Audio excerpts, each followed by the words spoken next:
আসসালামু আলাইকুম।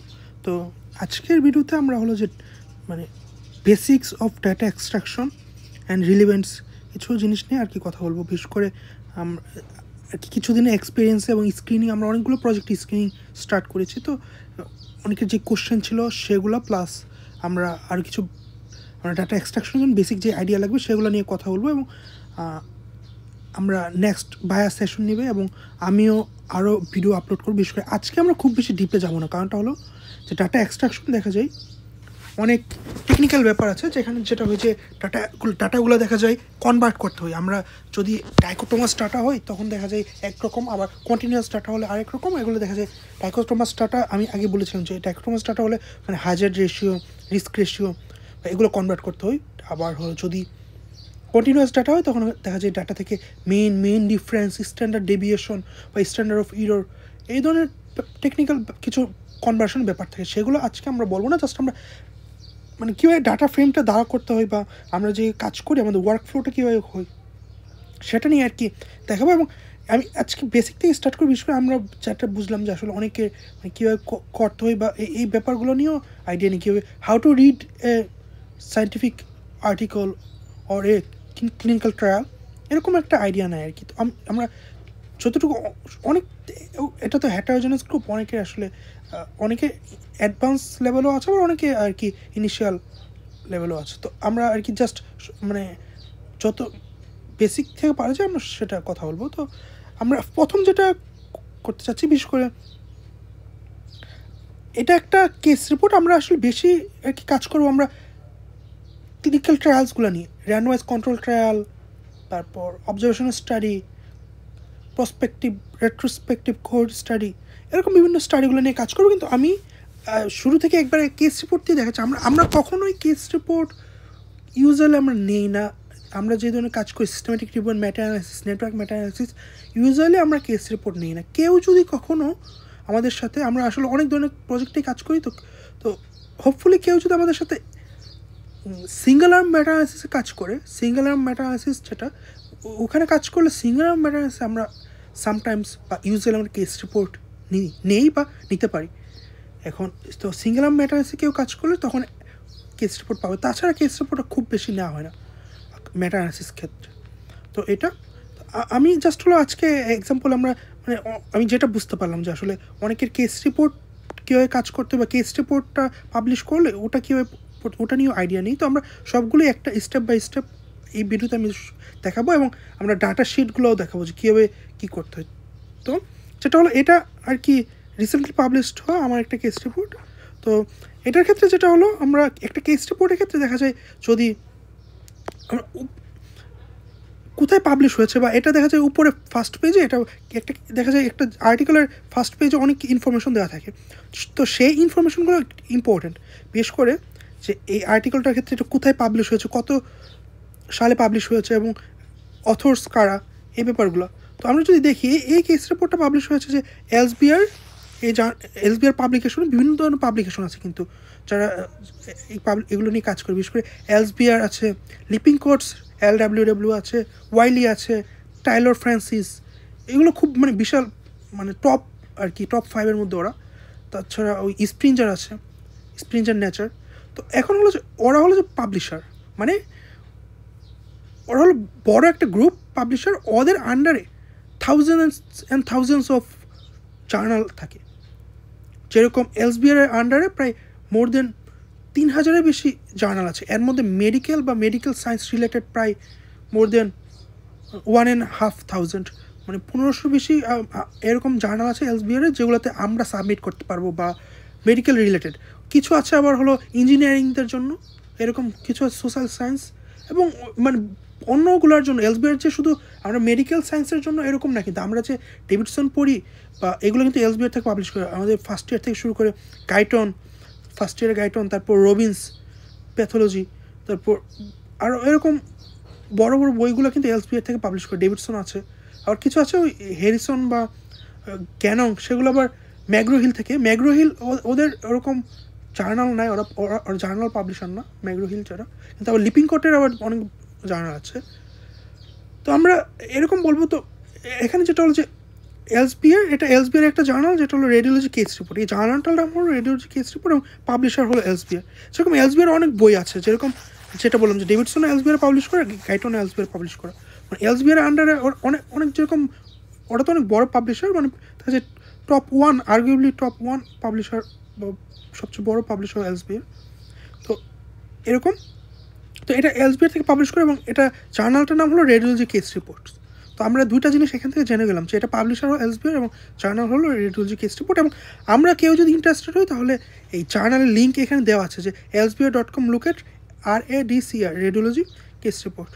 তো এটা সায়েন্স ডিরেক্ট, ওদের দেখা যায় সব জার্নালগুলো সায়েন্স ডিরেক্ট যেই ওয়েবসাইট ওখানে আর কি ইনক্লুডেড, বা এরকম ওখান থেকে পাওয়া যায়। তো এটা একটা কেস রিপোর্ট, শুরুতে লেখা আছে কেস রিপোর্ট এবং না টাইটলটা এখানে, যে এটা টাইটল যেটা। তো তারপর এটা টাইটলের পর এটা হলো যে অথর, যারা তাদের অথর লিস্টে অথরের নাম আছে, যেরকম এখানে দুজনের নাম দেখা যাচ্ছে আমরা। তো এগুলো হলো, সরি এক মিনিট, তো এগুলো হলো যে অথর লিস্টে যারা অথর নাম আছে, এবং তারপর আমরা এটা দেখতে পারবো যে সে কোন ইয়ারে পাবলিশ হয়েছে, সেই ডাটাগুলো আমরা এখানে থেকে আমরা পাবো। বিশেষ করে যারা এই ধরনের পাবলিকেশন বা এগুলোতে নতুন, তারা আর কি আমি এই জিনিসগুলো দেখা যাচ্ছে, যেরকম আর্টিকেল ইনফোতে আমরা কিন্তু আর্টিকেল হিস্ট্রিতে এটা ইম্পর্টেন্ট, বিশেষ করে আইডিয়ার জন্য, যে আর্টিকেলটা রিসিভড হয়েছে মানে সাবমিটেড হয়েছে 23 অগস্ট 2024, মানে 23 অগস্ট এটা সাবমিটেড করা হয়েছে। সাবমিট করার পর দেখা যায়, সাবমিট করার পর এটা যদি সব কিছু ওকে হয় এডিটরের কাছে যায়, এডিটর থেকে এটা আন্ডার রিভিউ যায়, মানে আন্ডার রিভিউ গেলে তখন দেখা যায় রিভিউয়ারের কাছে চলে যায়। তো রিভিউয়ার একটা রিভিউ করে, দেখা যায় এটা সামটাইমস মানে 2 to 4 উইকস লাগে। অনেক জার্নাল, কেস রিপোর্ট জার্নালগুলোতে খুব কম লাগে, কিন্তু অরিজিনাল রিসার্চ হলে বা ওই ধরনের ম্যাটানালিসিস বা সিস্টেমেটিক রিভিউ বা RCT, সেগুলো দেখা যায় আরও লম্বা সময় লাগে। তো এখানে এটা হয়েছে যে 23 অগস্ট সাবমিট করার পর, অগস্টের পর সেপ্টেম্বর 16 তারিখ একটা রিভাইজড হয়েছে, মানে এর মাঝখানে যেটা হয়েছে রিভিউ হয়েছে, রিভিউর পর রিভিউয়াররা কমেন্ট করেছে, রিভিউয়ার কমেন্টে আমরা রেসপন্স করে আমরা রিভিউয়ার রেসপন্স সাবমিট করেছি 16 সেপ্টেম্বর। মানে এখানে কতদিন হলো, যে 7 দিন আর 16 দিন, প্রায় 23 দিনের মাথায় আমরা রিভিউ সাবমিট করেছি। রিভিউ সাবমিট করার পরে আমাদের রিভিউ খুব ভালো রিভিউ সাবমিট করেছি, যে আমাদের রিভিউয়ার কমেন্ট যেটা বলি আমরা আর কি, রেসপন্স টু রিভিউয়ার বলি এটাকে।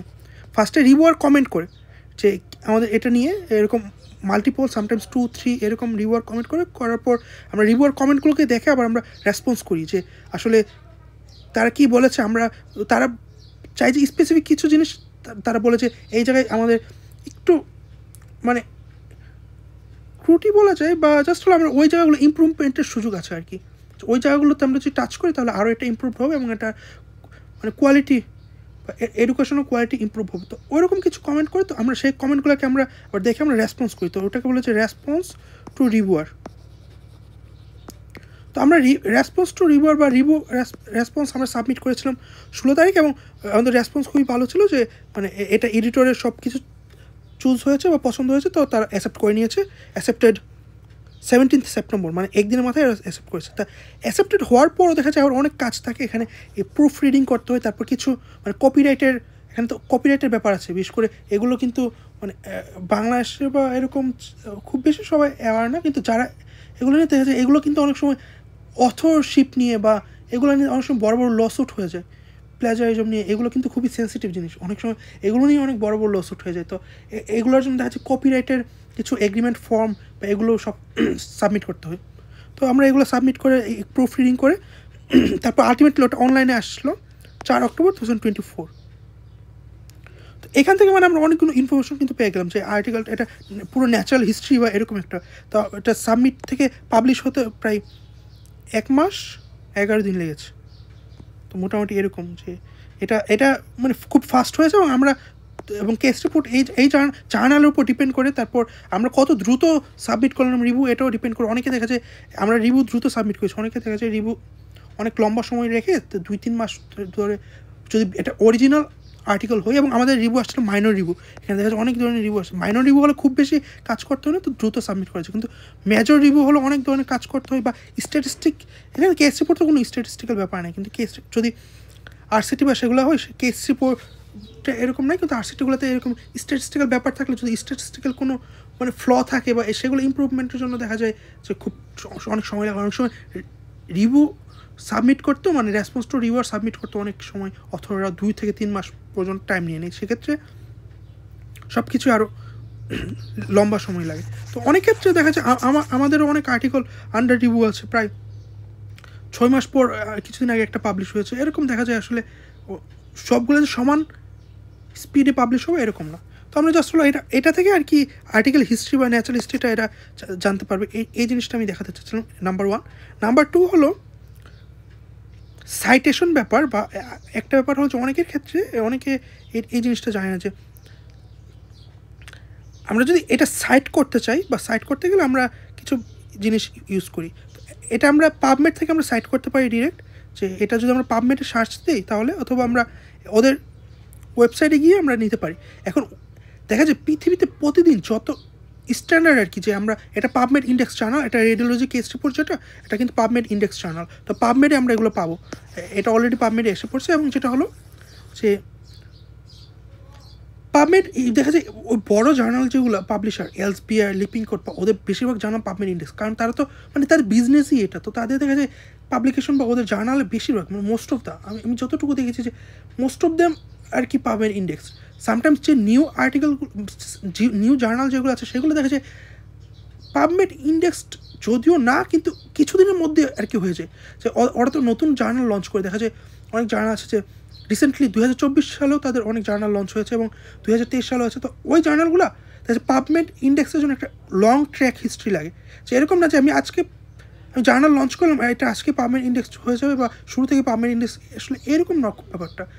দেখা যায় এটার জন্য যদি ওই জার্নালটা লং একটা ট্র্যাকিং হিস্ট্রি লাগে এবং ভালো পাবলিশার হলে দেখা যায় তারা দুই বছর 1-2 বছর মাথায় তারা ইন্ডেক্স পেয়ে যায়, পাবমেড ইন্ডেক্স বা সব ধরনের পাবমেড থেকে। এগুলো তো শুধু পাবমেড না, স্কোপাস, অ্যাম্বে সব ধরনের ইন্ডেক্সই আছে ওদের।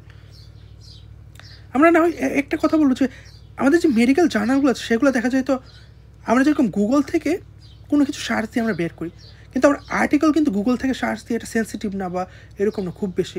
গুগল স্কলার একটা আছে যে গুগল স্কলার, কিন্তু সেটা আর কি ওই নন মেডিকেল সবগুলো আর্টিকেল আছে, কিন্তু আমরা স্পেসিফিক কিছু, বিশেষ করে পাবমেড হলো শুধু মেডিকেল সেক্টরে যে আর্টিকেলগুলো পাবলিশ হয় সেগুলোর জন্য, মেডিকেল এবং রিলেটেড বায়োমেডিক্যাল যেগুলো আছে সেগুলোর জন্য পাবমেড। ওখানে জেনেটিক্স ডাটাগুলো আছে, বিশেষ করে বায়ো ইনফরমেটিক্স পাবলিকেশনগুলো সেগুলো আছে পাবমেডে। এরকম স্কোপাস, আমার স্কোপাসের সব ধরনেরগুলোই আছে, ইঞ্জিনিয়ারিংও আছে, এমবেস আছে। তো এই ধরনের ডাটাবেসগুলো থেকে একটা মোটামুটি বলতে পারেন যে এটা গুগলের মতো, যে গুগলে যেরকম আমরা সার্চ দিয়ে বের করি ওইরকম, কিন্তু দেখা যায় এখানে আমরা স্পেসিফিক টার্ম, আমরা সার্চ টার্মগুলো আমরা তৈরি করতে হয়। যারা আমরা অলরেডি স্ক্রিনিং টিমে আছে তারা দেখবে যে আমরা বড় বড় কিছু টার্ম ইউজ করছি, যে অ্যান্ড অর, তারপর কিছু কমা, ব্র্যাকেট, এগুলো দিয়ে আমরা তো টার্মগুলো তৈরি করি, যেগুলো স্পেসিফিকভাবে আমরা ওইভাবেই আমরা কি ফিল্টারিং করে ওই টার্মগুলো আমরা নিতে পারি। তো সেগুলো নিয়ে আজকে আমরা খুব বেশি ডিপে যাবো না। তো এটা কি বলতেছিলাম, এটা একটা পাবমেড ইন্ডেক্স জার্নাল, এবং এখানে যেটা হয়েছে যে এখানে প্রতিটা পাবমেড ইন্ডেক্স জার্নাল, শুধু পাবমেড ইন্ডেক্স না, নন ইন্ডেক্স জার্নালও দেখা যায় স্ট্যান্ডার্ড কোনো জার্নালের ডিওআই লিঙ্ক থাকে। ডিওআই লিঙ্ক হলো যে এরকম যে এটা ইউনিক, প্রতিটা আর্টিকেল বা ওটার জন্য একটা ইউনিক একটা লিঙ্ক, যেটা শুধু ওটার জন্য, এবং ওই ডিওআই লিঙ্কে গেলে আমরা ডিরেক্ট ওই জার্নাল পেজে চলে যেতে পারবো। জাস্ট আমি যদি এখানে ক্লিক করি ডিওআই, 1 মিনিট, ক্লিক করার পর এখানে বলতেছে যে document is trying to connect, এখানে লিঙ্কে তো আমরা ওকে দিলাম। ওকে দেওয়ার পর এটা ডিরেক্ট ওদের জার্নাল সে ওয়েবসাইট ওখানে চলে যাবে। তো এটা হলো ডিওআই লিঙ্ক। তো আমরা ডিওআই লিঙ্কে গিয়ে আমরা আর কি এগুলো চেক করতে পারি। সামটাইমস যেটা হয়েছে আমরা আরসিটি নেওয়ার সময় আমরা বলবো সাপ্লিমেন্টের ফাইল নিতে, সাপ্লিমেন্টের ফাইল নেওয়ার ক্ষেত্রে তখন দেখা যাবে যে এই ডিওআই লিঙ্ক এগুলো চেক করতে হবে বারবার। তো তারপর এখানে একটা ইম্পর্টেন্ট ব্যাপার হচ্ছে এই আমরা ডিওআই লিঙ্কে আমরা যদি সাইট করতে চাই না, আমরা সাইটেশন কিন্তু ম্যানুয়ালি করতে পারি, অথবা বিভিন্ন ধরনের সাইটেশন সফটওয়্যারগুলো ইউজ করতে পারি। তো যারা আগে আপনারা সফটওয়্যার ইউজ করেছেন তারা ভালো সফটওয়্যার ইউজ করতে পারেন, কিন্তু যারা নতুন তাদের জন্য আমরা সাইটেশন কীভাবে করতে হয় সেটা দেখাবো। আমি ম্যানুয়াল সাইটেশনই দেখাবো, কারণ ম্যানুয়াল সাইটেশনটা রিলেটিভলি ইজি, কারণ সফটওয়্যার দিয়ে এখন করতে গেলে যারা নতুন তাদের ক্ষেত্রে কাম্বারসাম হয়ে যাবে। এবং ম্যানুয়াল সাইটেশনটা এখন আর কি আপনাদের পরে আমি দেখাবো কীভাবে ম্যানুয়ালি সাইটেশন করতে। বিশেষ করে এটা কিন্তু করা যায় যে এরকম, যে আমরা যদি এটা সার্চ দিই এই টার্মটা গুগলে সার্চ দিলে, সার্চ উইথ গুগলে সার্চ দেওয়ার পর দেখেন এই যে এখানে এরকম উপরে যে এনআইএইচ, যেটা এনআইএইচ এটার মধ্যে যাবেন আপনারা, বা পাবমেড এটাতে যেতে পারেন। তো এটা পাবমেডে গেলে এখানে যেটা হবে এখানে আর কি দেখেন এটা কিন্তু আমরা পাবমেডে পেয়ে গেলাম। আমাদের যে আর্টিকেলটা পাবলিশ হয়েছে কেস রিপোর্ট, এটা কিন্তু পাবমেডে এসে পড়েছে। তো এই যে এভাবে আপনি এনআইএইচের যে লিঙ্ক ওটাতেও যেতে পারেন, ন্যাশনাল ইনস্টিটিউট অফ হেলথ, ওখানে গেলেও পাবেন। অথবা এখানে যদি নিচেরটা হলো পাবমেডের লিঙ্ক, যে http.pubmed। তো ইউজুয়ালি পাবমেডে গেলে আপনারা এইভাবে তখন যাওয়ার পর আপনারা এটা ম্যানুয়ালি যদি সাইট করতে চান তাহলে এখানে সাইট ক্লিক করার পর এখানে ফরম্যাট আছে, আমরা ইউজুয়ালি এপিএ ফরম্যাট ইউজ করি। এপিএ ফরম্যাট ক্লিক করার পর এখানে কপি লিঙ্ক যদি দেন, কপি হলে এখানে সাইটেশনটা হয়ে গেছে। এখন এটা আপনারা ওয়ার্ড ফাইলে গিয়ে আমরা যখন বলবো যে আমাদের আর্টিকেলগুলো কাজ করার সময় আমরা বিশেষ করে ডাটা টেবিল তৈরি করার সময়, পপুলেশন ডাটা টেবিল তৈরি করার সময় স্টাডির সাইটগুলো মানে স্টাডির এই সাইটেশন আমরা রেফারেন্সে ইউজ করতে বলবো। তো সেটা আমি তখন দেখাবো, কিন্তু আমি জাস্ট এখন আইডিয়া দিয়ে রাখলাম যে এভাবে এখন যদি আমি এটা আমরা গুগল ডক ফাইলে আমরা ইউজ করবো, যে এরকমভাবে সাইটেশন আর কি করা হয়। তো একটা সাইটেশনে দেখা যায় যে জাস্ট আমি যদি এটা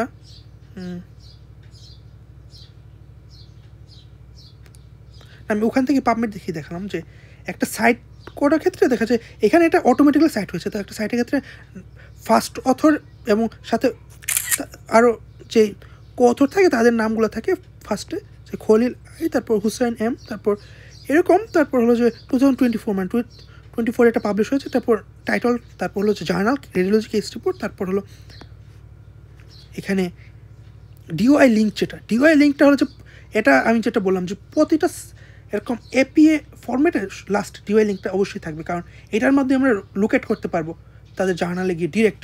এখানে আমরা কোনো ডিরেক্ট মানে কোনো কপি পেস্ট করার দরকার না, জাস্ট আমি দেখালাম না যে ডিরেক্ট আমি চলে গিয়েছিলাম। তারপর এটা আমি এবার গুগল থেকে আপনাদের ওখানে আমরা জার্নাল লিঙ্কে যেতে পারবো ডিরেক্ট। কিন্তু আমরা যে পাবমেডে যেতে চাই, পাবমেডে যেতে হলে যেটা হয়েছে ওখান থেকে আমরা জাস্ট টাইটেলটা পেস্ট করলে মোস্ট অফ দ্য টাইম চলে আসে।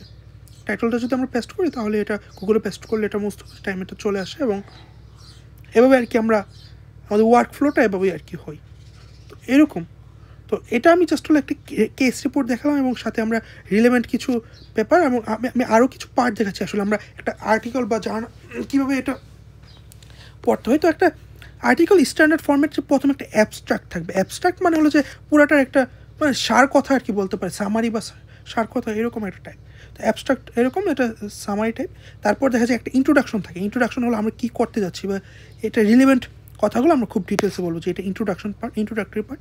তো একটা ব্যাপার হচ্ছে যারা নিউ মানে এরকম পাবলিকেশন তারা জানার দরকার যে অ্যাবস্ট্রাক্টে কখনো আমরা রেফারেন্স ইউজ করি না।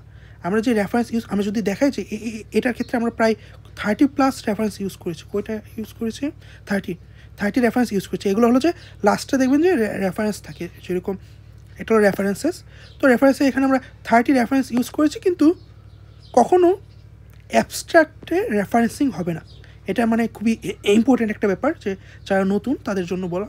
তো ইন্ট্রোডাকশন থেকে আমরা রেফারেন্স শুরু করব। যেরকম এখানে এই লাইনের নামে রেফারেন্স 1, রেফারেন্স 2। রেফারেন্সিং ক্ষেত্রে বিভিন্ন টাইপ আছে। তার আসলে আমরা তো যেটা বলেছিলাম না, যে সব কিছু তো আসলে আমাদের পসিবল হবে না দেখানো, কারণ রেফারেন্সিং নিয়েও দেখা যায় 1 ঘন্টার টিউটোরিয়াল সেশন নেওয়া যায়, যে এপিএ রেফারেন্সিং ফর্মেট, ব্যাঙ্কোভার, তারপর হার্ভার্ড, এরকম বিভিন্ন ধরনের রেফারেন্সিং স্টাইল আছে। তো আমার তো সব কিছু নিয়ে আসলে এখানে আপনাদের প্রোঅ্যাক্টিভ হতে হবে, যে আপনারা ইউটিউব থেকে এগুলো দেখে নিতে পারেন, যে বিভিন্ন রেফারেন্সিং স্টাইলগুলো যারা অলরেডি জানেন মানে ওয়েল অ্যান্ড গুড। আর যারা নতুন আর কি আমি এই ভিডিওটা মোটামুটি যারা নতুন তাদের জন্য আর কি বলতেছি, কারণ যারা অলরেডি সিস্টেমেটিক রিভিউ করেছে তারা এই জিনিসগুলো নিয়ে অলরেডি অনেক আইডিয়া আছে। যারা সিস্টেমেটিক রিভিউ পাবলিশ করেছে এবং আমাদের গ্রুপে অনেকেই আছে দেখলাম, তো তারা অলরেডি জানে। কিন্তু আমাদের গ্রুপে অনেকে আবার আছে যে নতুন, এবং তাদের জন্য আর কি এটা আমার মানে ইন্ট্রোডাকশন টু এরকম একটা ইন্ট্রোডাক্টরি আরেকটা ভিডিও, যে এটা আমরা এক্সট্রাকশন কীভাবে প্রসিড করবো সেই ক্ষেত্রে। তো এরকম রেফারেন্সিং ইন্ট্রোডাকশন থেকে রেফারেন্সিং হবে, এবং এরকম যে এটা থার্ড রেফারেন্স। তো এটা রেফারেন্সিং অনেক টেকনিক আছে, সেগুলো আমরা এখন যাচ্ছি না খুব ডিটেলস। তো ইন্ট্রোডাকশনের পর হলো আমরা এটা তো একটা কেস রিপোর্ট, তো কেস প্রেজেন্টেশন পার্টটা আপনারা বলতে পারেন যে ওইরকম আমরা যারা কেস প্রেজেন্ট করে, যেরকম বিভিন্ন কনফারেন্স বা বিভিন্ন সেশনে মর্নিং সেশন হয় বিভিন্ন হসপিটালে, ডিএমসি তো রেগুলার মর্নিং সেশন হয়, দেখা যায় সেন্ট্রাল প্রেজেন্টেশন তো থাকেই, তাছাড়া বিভিন্ন ইউনিট, ওয়ার্ড, ডিপার্টমেন্ট, দেখা যাচ্ছে অলমোস্ট উইকে এভরিডে কোনো না কোনো জায়গায় এরকম থাকে প্রেজেন্টেশন, কেস প্রেজেন্টেশন। তো যেটা হয় যে কেস সেলেন্ট ফিচারটাই মোটামুটি এরকম কেস প্রেজেন্ট পার্টটা, আমরা যে সেলেন্ট ফিচারটা প্রেজেন্ট করি না সেটাই কিন্তু কেস প্রেজেন্টেশন। মোটামুটি ওটাকে আমরা দেখা যায় আমরা ওইখানে প্রেজেন্টেশন হিসেবে ফর্মেটে, আর এখানে আমরা জাস্ট ওটাকে একটু জার্নালের স্পেসিফিক কিছু আর কি ফর্মেটে আমরা এটাকে এখানে তুলে আনি। তো এরকম এখানে কেসের সাথে কিছু ফিগার, রিলেভেন্ট ফিগার পর ডিসকাশন। দেখা যায় একটা আর্টিকেলের সবচেয়ে ইম্পর্টেন্ট পার্ট হলো ডিসকাশন পার্ট, যেটা বলা হচ্ছে ডিসকাশন পার্ট যত স্ট্রং হবে ওটার অ্যাকসেপ্টেন্স রেট তত বেশি হবে বা ওটার কোয়ালিটি অফ এভিডেন্স তত বেশি হবে। ডিসকাশন পার্ট হলো যে সবচেয়ে ইম্পর্টেন্ট। তো ডিসকাশন রাইটিংটা আর কি দেখা যায় সবচেয়ে সেন্সিটিভ, কারণ ডিসকাশনের উপরে সামটাইমস ডিপেন্ড করে যে মেথড অলওয়েজ ইম্পর্টেন্ট, কারণ মেথড মানে ফ্ল যদি থাকে মেথোলজিক্যাল ফ্ল থাকলে তো সেটা মানে রিজেক্ট হয়েই যাবে। কিন্তু মেথড যদি ওয়েল থাকে তারপরে দেখা যায় সামটাইমস ডিসকাশনটা হলো যে নেক্সট ইম্পর্টেন্ট, যে ডিসকাশনের উপর ডিপেন্ড করে নেক্সট যে আসলে এটা কতটুকু অ্যাকসেপ্টেড হবে বা এরকম একটা ব্যাপার। তো ডিসকাশন পার্টটা এখানে আমরা লেখার পর এই যে এখানে ডিসকাশন দেওয়া আছে। তারপর নেক্সট হলো এরকম কেস রিপোর্টের ক্ষেত্রে পেশেন্ট কনসেন্ট নিতে হয়, কারণ এখানে একটা কনসেন্টের ব্যাপার থাকে। আর যদি আরসিটি বা ওই ধরনের ট্রায়াল সেখানে দেখা যায় ওই ইথিক্যাল ক্লিয়ারেন্স লাগে। মানে দেখা যায় বিভিন্ন ধরনের ইথিক্যাল বোর্ড যেগুলো আছে, আইআরবি বা এরকম ইনস্টিটিউশনাল রিভিউ বোর্ড বা ইথিক্যাল কমিটিগুলো ইথিক্যাল ক্লিয়ারেন্স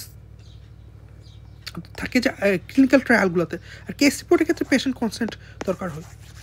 তো আমরা পেশেন্ট কনসেন্টের এই ব্যাপারগুলো আমরা জাস্ট হলো ফর্মাল যে কথাবার্তা সেগুলো আমরা, তারপর এখানে রেফারেন্স, তারপর মোটামুটি এটা কেস রিপোর্ট একটা 5 পেজ। তো কেস রিপোর্ট আসলে খুব এরকমই হয়, খুব বড় হয় না। দেখা যায় যদি আরসিটি বা ওই ধরনের ট্রায়ালগুলো হয় তখন দেখা যায় সামটাইমস ওগুলো মোর দেন 10 পেজ বা মেটা অ্যানালিসিসগুলো আমরা অনেক বড় হয়। বিশেষ করে যদি আমরা নেটওয়ার্ক মেটা করি তখন দেখা যায় এগুলো আরও বিশাল বলতাম না যে 10 to 15 পেজ পর্যন্ত হয়। তো এক্ষেত্রে কেস রিপোর্ট ইউজুয়ালি এরকমই 5 to 6 পেজ বা এরকম অ্যাভারেজ। তো এটা একটা কেস রিপোর্ট আমরা দেখালাম। তাহলে আমি মোটামুটি যে এটা একটা আইডিয়া দিলাম। তারপর নেক্সট আমাদের টার্গেট হলো আমরা একটা কিছু আরও স্টাডি দেখাবো। যে নেক্সট হলো আমরা কেস রিপোর্টটা দেখালাম, জাস্ট হলো ওটা আমাদের কিন্তু খুব বেশি যে কাজে লাগবে এরকম না। আমরা নেক্সট কিন্তু আমাদের টার্গেট হলো যে আরসিটিগুলো কীভাবে ইন্টারপ্রিট করতে হয় বা সেরকম। তো আমরা আগে যে কেস রিপোর্টটা দেখেছিলাম সেখানে যেরকম এখন তো মনে হয় আপনারা কিছুটা এখন আইডিয়া পেয়ে যাবেন যে এটা তাহলে কোথায় পাবলিশ হয়েছে। আমরা যদি দেখি এটা new England journal of medicine, যে বলা হয়েছে আর কি যে মেডিসিনের বা আমাদের যত ধরনের আর কি জার্নাল আছে এর মধ্যে New England journal of medicine হলো যে মোস্ট ট্রাস্টেড, বা দেখা যায় এটা ইম্প্যাক্ট ফ্যাক্টর খুবই high. New England journal of medicine বা এইগুলোতে দেখা যায় একটা পাবলিকেশন থাকা মানে এটা দেখা যায় অন্য যে কোনো জার্নালে মানে মাল্টিপল বা 10টা 20টা পাবলিকেশন থাকলে 10টা 20টা কেস রিপোর্ট থাকলেও যে পরিমাণ না সিবিতে ভ্যালু অ্যাড করবে, এখানে একটা যদি থাকতে পারে কখনো নিউ ইংল্যান্ড জার্নাল অফ মেডিসিনের পাবলিকেশন, সেটা দেখা যায় যে মানে 1000 টাইম মোর ওয়েট ক্যারি করে আর কি, এরকম একটা ব্যাপার। বিশেষ করে অরিজিনাল আর্টিকেলগুলো যদি হয় সেক্ষেত্রে। তো new England journal of medicine এরকম কিছু দেখা যায় যারা নতুন এই ধরনের ফিল্ডে রিসার্চ ফিল্ড, তো তাদের ক্ষেত্রে আর কি আমরা কিছু আর কি যেরকম new England journal of medicine এটা একটা, তারপর journal of American medical association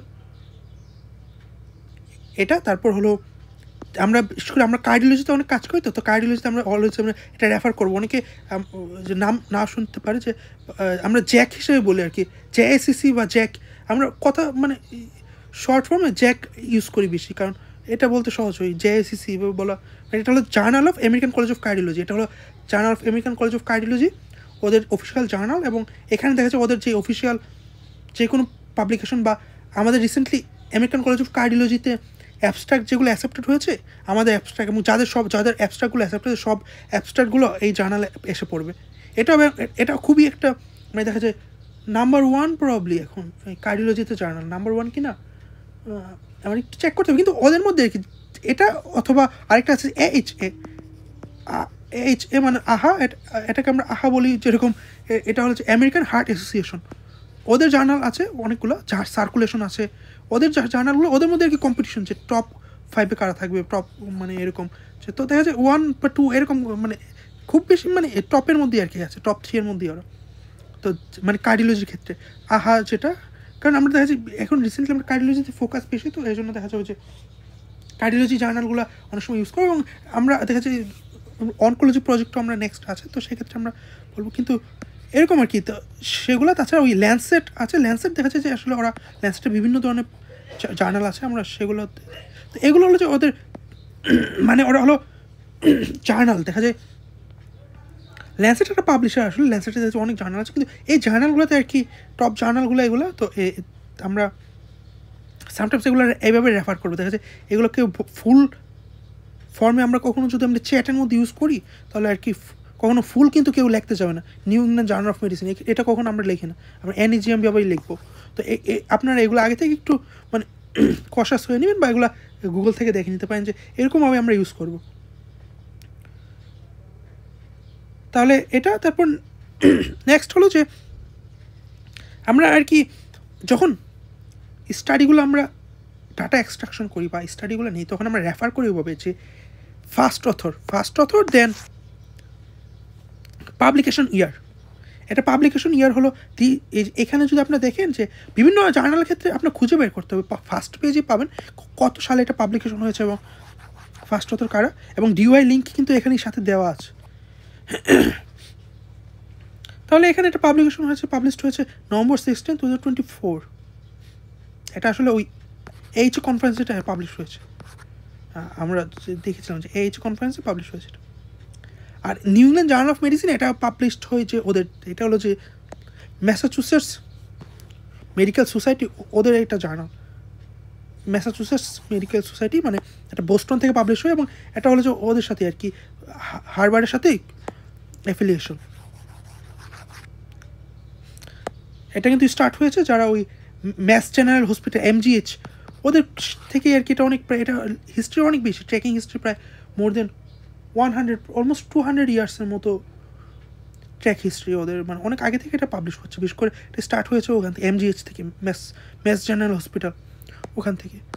তো এখন মানে এটা আর কি যে বিশেষ করে যারা USA-তে তারা আর কি তো জানে যে আমরা যারা UK-তে বা তারা তো ডেভিডসন আমরা দেখি ফোকাস করি, বা অনেকে বাংলাদেশেও কিন্তু UK বেসড স্টাডিজ আমাদের মেডিকেল সিস্টেমটা, তো আমরা ডেভিডসন পড়ি। কিন্তু যারা USA-তে পড়ে তারা কিন্তু কখনো ডেভিডসন পড়ে না, বা তাদের একাডেমিক তারা মোটামুটি সবসময় এই হেরিসন পড়ে। তো হেরিসনের যেই পাবলিশার বা হেরিসনের যেই এডিটরগুলো, চিফ এডিটর বা যেরকম বিশেষ করে হেরিসনের ওয়ান অফ দ্য চিফ মানে এডিটরের মধ্যে আছে ড্যানিয়েল এল লঙ্গো।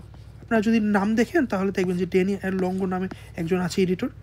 হ্যারিসন অনেক, ওটা তো বড় বুক দেখা যায়, অনেক এডিটর থাকে। তো ড্যান এল লঙ্গো উনি কিন্তু NEJM-এরও এডিটর, কো এডিটর। তো মানে দেখা যায় হ্যারিসনে কিন্তু সব ধরনের রেফারেন্স, বিশেষ করে যারা হ্যারিসন পড়ে তারা দেখবেন যে রেফারেন্সগুলো একটু চেক করে দেখবেন যে আপনারা বেশিরভাগ reference New England journal of medicine, এবং অনেক সময় sometimes direct New England journal of medicine থেকে figure table direct New England journal of medicine থেকে তারা হ্যারিসনে পাবলিশ করে দেয়, বা ওই হ্যারিসন এডিশনে ওরা দিয়ে দেয়। কারণটা হলো যে ওরা একই সাথে, তো তাদের এডিটর কো এডিটর মোটামুটি অলমোস্ট অ্যাফিলিয়েশন বা সব কিছু একই সাথে। যেটা বললাম যে ড্যান লঙ্গো উনি New England journal of editor, হ্যারিসনের এডিটর। তো মানে দেখা যায় ওখানে তাদের কপিরাইট বা এই ব্যাপারগুলো হ্যান্ডেল করা খুব ইজি, এবং তারা মানে নিজেরটাই তো ইউজ করবে, এরকম একটা ব্যাপার। তো যারা হ্যারিসন পড়েন বা কখনো পড়েছেন তারা একটু চেক করে দেখেন যে আসলে এরকম যে রেফারেন্স বা সব বেশিরভাগ এগুলো new England journal of medicine থেকে নেওয়া। তো এই জন্য আর কি এটা বলা হয় যে নিউ ইংল্যান্ড জার্নাল অফ মেডিসিনের টপ 1 আর্গুয়েবলি টপ 5-এর মধ্যে একটা জার্নাল আর কি, যে অ্যাভারেজ, এবং প্রতিটা ফিল্ডের জন্য আলাদা। বিশেষ করে আবার ওই আমরা যেটা বললাম যে জ্যাক বা আহা, এই জার্নালগুলো যদি কার্ডিওলজি স্পেসিফিক ফিল্ড সেটার ক্ষেত্রে, এরকম অনকোলজির ক্ষেত্রে অ্যাসকট জার্নাল আছে, তো সেক্ষেত্রে সেটা বা এরকম। কিন্তু আমরা যদি মানে পুরো ইন্টারনাল মেডিসিন বা পুরো মেডিসিন অ্যাজ এ হোল আমরা যদি বলি, তাহলে কিন্তু ওটা New England journal of medicine আর কি টপ 1-এর মধ্যে বা আর্গুয়েবলি টপ 3-এর মধ্যে আর কি থাকবে। ইউজুয়ালি যদি ইন্টারনাল মেডিসিন বলি তাহলে টপ 1-এর মধ্যে আর কি। তো এরকম একটা ব্যাপার। তো আমরা সেক্ষেত্রে এটা, আর তারপর আরও কিছু ব্যাপার হচ্ছে অ্যাবস্ট্রাক্টের ক্ষেত্রে বিশেষ করে রিসার্চ আর্টিকেলগুলো, বা আমরা যে ধরনের আমরা যখন অ্যাবস্ট্রাক্ট সাবমিট করি তখন আমরা অ্যাবস্ট্রাক্টের ক্ষেত্রে আমরা ইউজুয়ালি 4টা পার্ট ইউজ করি, ইউজুয়ালি 4টা, সামটাইমস 5-6 ইউজ করি। কিন্তু আমি যে কেস রিপোর্টটা দেখালাম একটু আগে, 1 মিনিট জাস্ট হলো, আমি এই কেস রিপোর্টে আমরা অ্যাবস্ট্রাক্টে কোনো আমরা ইউজুয়াল কেস রিপোর্টগুলো এভাবে সাবমিট করি যে কোনো কিন্তু এখানে সাব হেডিং বা এরকম কিছু নাই। কিন্তু যদি আমরা রিসার্চ পেপারগুলো বা আরসিটি বা মেটা অ্যানালিসিস, সেক্ষেত্রে দেখা যায় আমরা আমরা যে এরকম মেটা অ্যানালিসিস অ্যাবস্ট্রাক্ট সাবমিট করি সেগুলো এভাবেই আমরা সাবমিট করি যে 4টা পার্ট রাখি। একটা হলো স্ট্যান্ডার্ড ফরম্যাট, ব্যাকগ্রাউন্ড মানে হলো যে এরকম যে জাস্ট হলো সিম্পল 2 or 3 লাইনে এটা আমরা কী করতে চাই এরকম। মেথড সেকশনটা ইম্পর্টেন্ট, আমরা কীভাবে কী করলাম সেই অংশটা মেথড। আর তারপর রেজাল্ট সেকশন দেখা যায় আমরা এই ধরনের ব্যাপারগুলো ইউজ করি, পি ভ্যালু, কনফিডেন্স ইন্টারভাল, এই ধরনের ব্যাপারগুলো। তো রেজাল্ট দেন কনক্লুশন, আমরা রেজাল্ট থেকে কী কনক্লুশন পৌঁছালাম সেটা। তাহলে এখানে একটা ব্যাপার হলো যে এই ধরনের যে অ্যাবস্ট্রাক্ট স্ট্রাকচার, এটাকে বলে স্ট্রাকচার্ড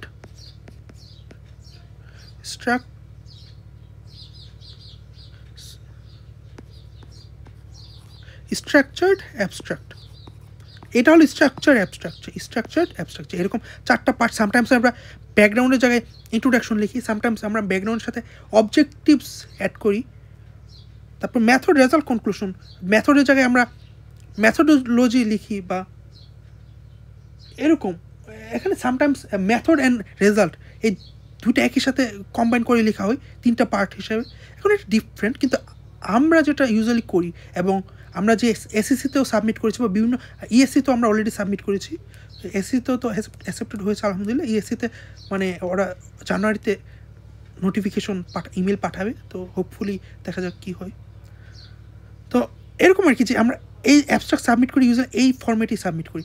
দেখা যায় ব্যাকগ্রাউন্ড, মেথড, রেজাল্ট, কনক্লুশন, এই 4টা সেকশন ইউজ করি। তো এটা হলো স্ট্রাকচার্ড অ্যাবস্ট্রাক্ট। আর যেটা হলো ওই আমি কেস রিপোর্টের ক্ষেত্রে দেখালাম যে এরকম কোনো সাব হেডিং বা সাব সেকশন নাই, সেটাকে বলে আনস্ট্রাকচার্ড অ্যাবস্ট্রাক্ট। তো এরকম একটা ব্যাপার। তো আনস্ট্রাকচার্ড অ্যাবস্ট্রাক্ট আমরা ইউজুয়ালি মেটা অ্যানালিসিসের ক্ষেত্রে ইউজ করি না, সামটাইমস ইউজ করি যদি ম্যানুস্ক্রিপ্ট সাবমিশনের ক্ষেত্রে। সামটাইমস ম্যানুস্ক্রিপ্ট সাবমিশনের ক্ষেত্রে অনেক জার্নালে দেখা যায় ওরা বলে দিয়েছে মানে আনস্ট্রাকচার্ড অ্যাবস্ট্রাক্ট সাবমিট করতে হবে। যদি ওরা স্পেসিফিকলি বলে দিয়েছে আনস্ট্রাকচার্ড অ্যাবস্ট্রাক্ট কথা, তাহলে আমরা ওটা সাবমিট করবো। আদারওয়াইজ আমরা কখনো আনস্ট্রাকচার্ড সাবমিট করি না, আমরা ইউজুয়ালি স্ট্রাকচার্ড অ্যাবস্ট্রাক্ট সাবমিট করি। যে স্ট্রাকচার্ড বলতে আমি যেটা বোঝালাম যে 4টা সেকশন ও সামটাইমস 5টা থাকতে পারে, যে আমরা সামটাইমস ব্যাকগ্রাউন্ডের পর অবজেক্টিভ অ্যাড করি, অবজেক্টিভস মানে সামটাইমস আমরা অবজেক্টিভসগুলো অ্যাড করি। তো সেগুলো আপনারা আমাদের সাথে কাজ করতে হতে বুঝে যাবেন। তো এটা একটা ব্যাপার। তো এটা হলো অ্যাবস্ট্রাক্টের কথা বললাম। তারপর নেক্সট দেখা যায় যে নেক্সট হলো একটা জার্নালের ক্ষেত্রে আমরা একটা আরসিটির ক্ষেত্রে আমরা ইউজুয়ালি আরসিটি নিয়ে কাজ করব। তো আরসিটি নিয়ে কাজ করব, এজন্য আমরা কীভাবে কোন সেকশনগুলো ইম্পর্টেন্ট, আমাদের স্টাডিগুলোর জন্য কোনটা ইম্পর্টেন্ট সেটা যদি দেখা চাই, তাহলে একটা ব্যাপার হলো যে অ্যাবস্ট্রাক্টের পর যেটা আমি আগেও বললাম যে ইন্ট্রোডাকশন, এটা এখানে ইন্ট্রোডাকশন শুরু হয়েছে এখানে। তো আরেকটা ব্যাপার হলো যে যার আরসিটি নিয়ে কাজ করলে আপনারা অনেকেই জানবেন এবং অনেকে অলরেডি জানেন যে clinicaltrials.gov এটা একটা ওয়েবসাইট। ওখানে পৃথিবীর যত ধরনের আরসিটি আছে, মানে যে স্ট্যান্ডার্ড যে আরসিটি, সেগুলো ওখানে রেজিস্ট্রেশন করা থাকে। ওখানে এনসিটি নাম্বার থাকে একটা, এনসিটি নাম্বার যেটা হলো ডিওয়াই নাম্বার, যেরকম একটা জার্নালের জন্য মানে আর্টিকেলের জন্য ইউনিক, এরকম এনসিটি নাম্বারটাও হলো ওই ট্রায়ালগুলোর জন্য ইউনিক। একটা ট্রায়ালের জন্য একটা এনসিটি নাম্বার থাকবে, এটা ইউনিক ওই ট্রায়ালের জন্য। তো এটা আইডি কার্ডের মতো বলা যায় আর কি। তো এরকম আর কি। তো এরকম এনসিটি নাম্বার দিয়ে কিন্তু এটা আমরা সহজেই clinicaltrials.gov, এটাকে আমরা শর্ট ফর্ম সিটিজিও বলি, clinicaltrials.gov, ওখানে আপনার এনসিটি নাম্বার দিয়ে কিন্তু আপনারা আরসিটিগুলো খুঁজে পাবেন। জাস্ট এনসিটি নাম্বার সার্চ দিলেই ডিরেক্টলি এই নাম্বারে আপনার আরসিটি খুঁজে পেয়ে যাবেন। মানে এটা খুবই ইজি। এবং এখানে দেখা যাচ্ছে একটা আর্টিকেলে সব ইনফরমেশন দেওয়া থাকে না, কারণ একটা আর্টিকেলের পেজ মানে লিমিট থাকে, কিন্তু ওই যে এটা 11 পেজের।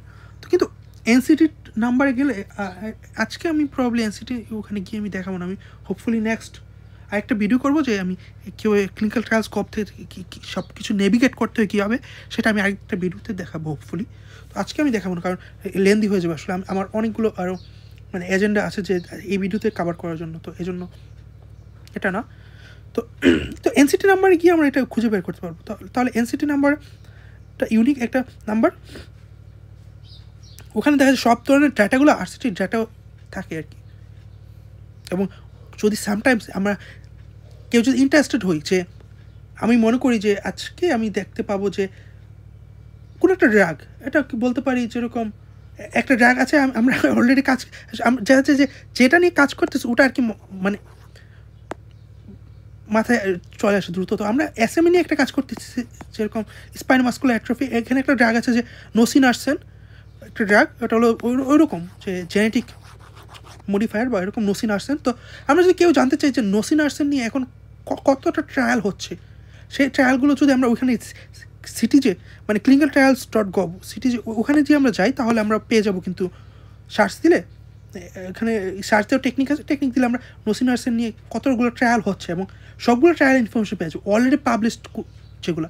এবং কিছু ট্রায়াল তো আন্ডার গোয়িং ট্রায়াল আছে, অনেকগুলো দেখা যায় আন্ডার গোয়িং ট্রায়াল, বিশেষ করে নতুন ড্রাগগুলো ট্রায়াল কিন্তু মাল্টিপল ট্রায়াল আন্ডার গোয়িং থাকে। তো সেগুলো কত সালে শেষ হবে, এক্সপেক্টেড ডেট এবং কত সালে আমরা পেতে পারি, দেখা যায় অনেক ট্রায়ালের ডেট দেখা যায় 2027, 2028 এরকম এক্সপেক্টেড ডেট আপনারা পেয়ে যাবেন ওখানে যদি সার্চ করার আইডিয়াটা আপনাদের থাকে। তো আমরা ওটা নিয়ে আমি আরেকদিন বলবো। তো দেখা যায় অনেক এই ট্রায়াল কিন্তু অনেক লম্বা সময় ধরে, 2-3 বছর, sometimes more than that, sometimes 5-10 years পর্যন্ত কন্টিনিউয়াসলি ট্রায়াল চলতে থাকে, বড় বড় ট্রায়ালগুলো। আর এই ট্রায়ালগুলো আসলে বাংলাদেশের মতো আসলে কান্ট্রি নিয়ে এগুলো আসলে বলা ঠিক না, কিন্তু এই ট্রায়ালগুলো আসলে মানে খুব বিশেষ করে এনএজিএম ওরা যে ধরনের ট্রায়াল পাবলিশ করে, বা আপনার আরেকটা গ্রুপ আছে টিমি গ্রুপের নাম আপনার শুনেছেন কিনা, যারা কার্ডিওলজিতে কাজ করে তার টিমি গ্রুপের নাম শুনে থাকবেন অবশ্যই। যে টিমি হলো যে থ্রম্বোলাইসিস ইন মাইক্রোডে ইনফেকশন। আমরা যে এমআই যত ধরনের ডেটা আছে, আমরা যে এমআই পিসিআই করি, এনজিওগ্রাফি করি, পার্কিউটেনাস ইন্টারভেনশন যেগুলো পিসিআই থেকে শুরু করে যত ধরনের ড্রাগ আছে, বিশেষ করে স্ট্যাটিন থেকে শুরু করে যত অ্যান্টি হাইপারলিপিডেমিক ড্রাগ আছে, এসপিডি নিয়ে যত ড্রাগ আছে, অ্যান্টি থ্রম্বোটিক যত ড্রাগ আছে, এমআই রিলেটেড যত ধরনের সবগুলো কিন্তু টিমি ট্রায়াল, টিমির অনেকগুলো ট্রায়াল আছে এখন, প্রবলি টিমি 77 বা 78, মানে এত নাম্বার ট্রায়াল চলতেছে এখন টিমির অনেকগুলো ট্রায়াল। তো টিমি ট্রায়ালগুলো এক একটা ট্রায়াল দেখা যায় যে এগুলো $1 বিলিয়ন প্রজেক্ট, একটা ট্রায়াল দেখা যায় যে $1 বিলিয়ন ওরা ইনভেস্ট করে একটা ট্রায়ালে।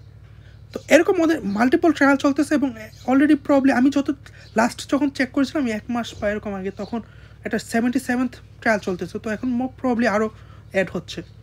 ওরা এরকম প্রতিটি ট্রায়াল দেখা যায় এরকম এত বড় প্রজেক্ট, এবং ওরা এক একটা ট্রায়াল থেকে বিশেষ করে আপনারা যদি দেখেন যে ইনক্লিসেরান নিয়ে অনেকগুলো ট্রায়াল আছে, ইনক্লিসেরান ওরিয়ন ট্রায়াল বলা হলো, প্রতিটি ট্রায়ালে দেখা যায় যে স্পেসিফিক নাম থাকে। আপনারা যদি দেখেন যে এটা হলো টিরজেপাটাইড নিয়ে করেছে heart failure with ejection fraction, এটাকে বলে সামিট ট্রায়াল। তো এরকম ট্রায়ালের নাম থাকে, বিশেষ করে ইনক্লিসেরান নিয়ে ট্রায়াল যেগুলো ওটাকে বলা হয়েছে ওরিয়ন ট্রায়াল। তারপরে আছে ফুরিয়ার ট্রায়াল, ফুরিয়ার ট্রায়ালগুলো ওগুলার যে PCSK9 ইনহিবিটর যেগুলো আছে না সেগুলোর ক্ষেত্রে। তো এরকম তো বিভিন্ন ধরনের ট্রায়ালের বিভিন্ন নাম থাকে। আমরা তো এখানে এটার নাম সামিট ট্রায়াল, তাই ওরা একটি স্পেসিফিক নাম দিয়েছে, ওই ট্রায়াল নেম হিসেবে আমরা রেফার করা হয় সামটাইমস। তো সেটা বলতেছিলাম যে এরকম এক একটা ট্রায়াল দেখা যায় এগুলো $1 বিলিয়ন প্রজেক্ট, এবং মানে খুবই মানে আমাদের মতো আর কি লো ওয়ার্ল্ড কান্ট্রি থেকে আসলে চিন্তাও করা যায় না যে কী পরিমাণ টাস্ক বা কী পরিমাণ কত কিছু যায় এগুলো এর মধ্যে। এখানে তারপর এখানে ডাটা এরকম ট্রায়াল দেখা যায় স্ট্যাটিস্টিশিয়ান থাকে অনেক, মানে জাস্ট পিওর স্ট্যাটিস্টিশিয়ান। তাছাড়া এগুলো মানে ট্রায়ালের যেই বাজেট বা ফান্ড এগুলো sometimes most of the time ওই বিগ ফার্মা থেকে আসে। বিগ ফার্মা বলতে মানে ওই ধরনের ফার্মাসিউটিক্যাল কোম্পানিগুলো, ফাইজার, অ্যাস্ট্রাজেনেকা, এই ধরনের যে কর্পোরেটগুলো আছে ওখান থেকে। তাহলে এটা আর কি যে এই ধরনের বড় বড় ট্রায়ালগুলো আর কি এনএজিএমে পাবলিশ হয়। বিশেষ করে আপনারা যদি দেখেন যে ওরিয়ন ট্রায়াল বা ফুরিয়ার ট্রায়াল, এই যে ট্রায়ালগুলো কিন্তু এনএজিএমে পাবলিশ হচ্ছে। আর এরকম এক একটা ট্রায়াল থেকে দেখা যায় ওরা সাব গ্রুপ অ্যানালাইসিস করে, ইন্ট্রিম অ্যানালাইসিস করে, তারপর আবার পোস্ট হক অ্যানালাইসিস করে, বিভিন্ন ধরনের অ্যানালাইসিস করে দেখা যায় একটা ট্রায়াল থেকে মাল্টিপল, সামটাইমস 10-20, সামটাইমস দেখা যায় বড় বড় ট্রায়াল থেকে মোর দেন 50 পাবলিকেশন পর্যন্ত আসে, এরকম একটা ব্যাপার। তো সেগুলো আসলে আমরা পরে বলবো, কিন্তু আমাদের ইম্পর্টেন্ট যেটা দেখাতে চাচ্ছিলাম যে ইন্ট্রোডাকশনের পর মেথডে হলো যে তারা কীভাবে কী করেছে, এবং স্টাডি প্রোটোকল মেথডে দেখা যায় স্টাডি প্রোটোকলগুলো বা প্রসিডারগুলো এখানে দেওয়া থাকে। তো মেথড, তো আমরা মেথড আপনারা দেখতে পারেন, এবং এই মেথডের ডিটেলসগুলো আপনারা ওখানে দেখতে পারবেন যে ctj.trick.com ওখানে প্রোটোকল সহ, বিশেষ করে প্রোটোকল বা এখানে পুরো ডিটেলস প্রোটোকল আসলে কিন্তু দেওয়া থাকে না, কারণ ডিটেলস প্রোটোকলগুলোই দেখা যায় RCT প্রোটোকল খুবই মানে সেন্সিটিভ জিনিস, তো দেখা যায় এগুলো সব পয়েন্ট টু পয়েন্ট মেনশন করা থাকে প্রোটোকল। তো সেগুলো একটা প্রোটোকলই দেখা যায় বিশাল প্রোটোকল, যে বইয়ের মতো বলা যায় যে 200-300 পেজ বা অনেক বড় বড় প্রোটোকল থাকে, সেগুলো আপনারা ওই প্রোটোকলের সামারাইজ বা সামারি ফর্মেট আপনারা সিটিজেতে পেতে পারেন ওই ক্লিনিক্যাল ট্রায়ালস সফটওয়্যারে, অথবা সামটাইমস অনেক ট্রায়াল পুরাটাই দিয়ে দেয় প্রোটোকল, অনেক ট্রায়াল জাস্ট ইম্পর্টেন্ট পার্টগুলো দেয়, তো সেটা আপনারা দেখতে পারেন। তো সেটা আর নেক্সট যেটা দেখাবো যে একটা ট্রায়ালের ক্ষেত্রে ইউজুয়ালি ডাটা টেবিল যেগুলো থাকে, 2টা ডাটা টেবিল ইউজুয়ালি থাকে। সামটাইমস মানে 2টা ডাটা টেবিল হলো ইম্পর্টেন্ট, যেটা আমাদের জন্য অবশ্যই দরকার, বা আমরা ওগুলো থেকে ডাটা নিই। আমরা ডাটা এক্সট্রাকশন বলতে বোঝাই যে আমরা RCTগুলো যেগুলো ইনক্লুডেড স্টাডি, RCT যদি আমাদের ইনক্লুশন ক্রাইটেরিয়াতে RCT হলো শুধু RCT, inclusion criteria wise ultimately included study থেকে আমরা ডাটা নেব। তো ডাটা নেওয়ার ক্ষেত্রে আমরা হলো এই ডেটা শিটে আমরা দেখা যায় যেটা করি যে আমরা 2টা ডেটা শিট আপনাকে দেবো। একটা দেবো টেবিল 1-এর জন্য, যে টেবিল 1-এর জন্য সেটাকে বলা যায় পপুলেশন বেসলাইন ক্যারেক্টারিস্টিক্স বলে আমরা, বা পপুলেশন বেসলাইন ক্যারেক্টারিস্টিক্স টেবিল বলা হয় এটাকে, যেটা টেবিল 1। আপনার যদি অলওয়েজ যে কোনো একটা RCT বা যে কোনো ট্রায়াল পড়েন, দেখবেন যে প্রথম টেবিল 1 হবে পপুলেশন বেসলাইন ক্যারেক্টারিস্টিক্স টেবিল, এটা মানে ইউনিভার্সাল রুল। এরকম মেটা অ্যানালিসিসের ক্ষেত্রেও আমরা table 1 population baseline characteristics of included studies, আমরা RCTর ক্ষেত্রে বা ট্রায়ালের ক্ষেত্রে দেখবো যে population baseline characteristics of included পেশেন্টের পপুলেশন বেসলাইন দেখবো, মানে ইনক্লুডেড পেশেন্টের। আর আমরা ম্যাটারাইজের ক্ষেত্রে যেটা করি যে population baseline characteristics of included studies, দেখা যায় আমরা তো মাল্টিপল স্টাডি নেই, তো প্রতিটা স্টাডির জন্য দেখা যায় আলাদা করে আমরা পপুলেশন বেসলাইন নিই, তো সেটা আমরা আপনাদেরকে একটু পর দেখাবো। তো এখানে এরকম যে পপুলেশন বেসলাইন ক্যারেক্টারিস্টিক্স নিয়ে এখানে হচ্ছে আমরা যে পপুলেশন নিচ্ছি, যেগুলো র্যান্ডমাইজ করার পর যেগুলো ইনক্লুড হয়েছে তাদের বেসলাইন মানে ট্রায়াল শুরু করার আগে কী ধরনের ক্যারেক্টারিস্টিক ছিল সেটা আমরা এখানে মেনশন করা হয়। এখানে ইউজুয়ালি দেখা যায় এটা একটা ডুয়েল আর্ম স্টাডি, মানে হলো 2টা গ্রুপ আছে, একটা টিজেপেটে একটা প্লাসেবো। আর র্যান্ডমাইজ কন্ট্রোল ট্রায়াল আপনারা যদি র্যান্ডমাইজ কন্ট্রোল ট্রায়াল দেখবেন যে ইউজুয়ালি নাম্বার অলমোস্ট সেম বা কাছাকাছি হয়। এখানে টিজেপেট গ্রুপের পপুলেশন ছিল 364, প্লাসেবো গ্রুপের পপুলেশন 367, মানে অলমোস্ট সেম। এভাবে র্যান্ডমাইজটা করা হয়, কিন্তু র্যান্ডমাইজ প্রসেস নিয়ে যদি আপনারা একটু ঘাটাঘাটি করেন তাহলে এগুলো পাবেন, সেগুলোতে সফটওয়্যার ইউজ করা হয়। তো এরকম একটা ব্যাপার। তো ক্যারেক্টারিস্টিকের মধ্যে এজ হলো যে ইয়ার, এখানে দেখা যায় 65.5 মিন এজ, প্লাস মাইনাস হলো স্ট্যান্ডার্ড ডেভিয়েশন হলো 10.5। এখানে পপুলেশনগুলো কিন্তু অলমোস্ট সেম, কিন্তু এজ দেখা যায় র্যান্ডমাইজ করাই হয় এরকম যে খুব বেশি যাতে ডিফারেন্স না হয়, একটা গ্রুপের পপুলেশন আর আরেকটা গ্রুপের পপুলেশন যাতে খুব হিউজ ডিফারেন্স না থাকে, এই জন্য মানে র্যান্ডমাইজ করা হয়তো। র্যান্ডমাইজ গ্রুপের মধ্যে আপনারা দেখবেন যে অলমোস্ট কাছাকাছি থাকে। তারপর ফিমেল সেক্স, কত পার্সেন্ট ফিমেল ছিল সেখানে আমরা যদি দেখি যে 54.9% ফিমেল টিজেপেটেড গ্রুপ, 52.6 প্লাসিবো গ্রুপে, এটা অ্যাভারেজ। আর পপুলেশন হিসেবে দেখলে আমরা 200 জন ছিল ফিমেল 364 থেকে। রেস একটা সামটাইমস অনেক ইম্পর্টেন্ট, বিশেষ করে ওই ধরনের ট্রায়ালগুলোতে, কার্ডিওভাস্কুলার ট্রায়াল বা ওবেসিটি রিলেটেড ট্রায়ালগুলোতে, কারণ দেখা যায় বিশেষ করে আফ্রিকান আমেরিকান বা এশিয়ান, এক্ষেত্রে দেখা যায় রেসের একটা ব্যাপার থাকে, ট্রিটমেন্ট রেসপন্স থেকে শুরু করে BMI থেকে শুরু করে সব ধরনের। তার এখানে রিজনের কথাও বলেছে যে এগুলো তো মাল্টি ন্যাশনাল ট্রায়াল, তো দেখা যায় রিজনের ব্যাপারটাও থাকে, যেরকম ইউনাইটেড স্টেটসে এখানে পপুলেশন ছিল এইটা, যেটা এটা হলো N, আমরা ট্রায়ালে এইভাবে লেখা হয় N%। N মানে হলো যে পপুলেশন সাইজ, বা ওখানে কতজন পেশেন্ট ছিল, এখানে স্যাম্পল সাইজ। তো এখানে যে টোটাল স্যাম্পল সাইজ 364, এর মধ্যে আমরা রিজন হিসেবে চিন্তা করলে 83 হলো ইউনাইটেড স্টেটস থেকে, পার্সেন্টেজ হিসেবে 22.8%। আর ল্যাটিন আমেরিকা থেকে কিছু ছিল যে 139, মানে এটা ইউজুয়ালি ল্যাটিন আমেরিকায়, তাহলে বড় big part of the population Latin আমেরিকায় থেকে আসছে, এশিয়া থেকে এবং আদার্স এখানে কিছু।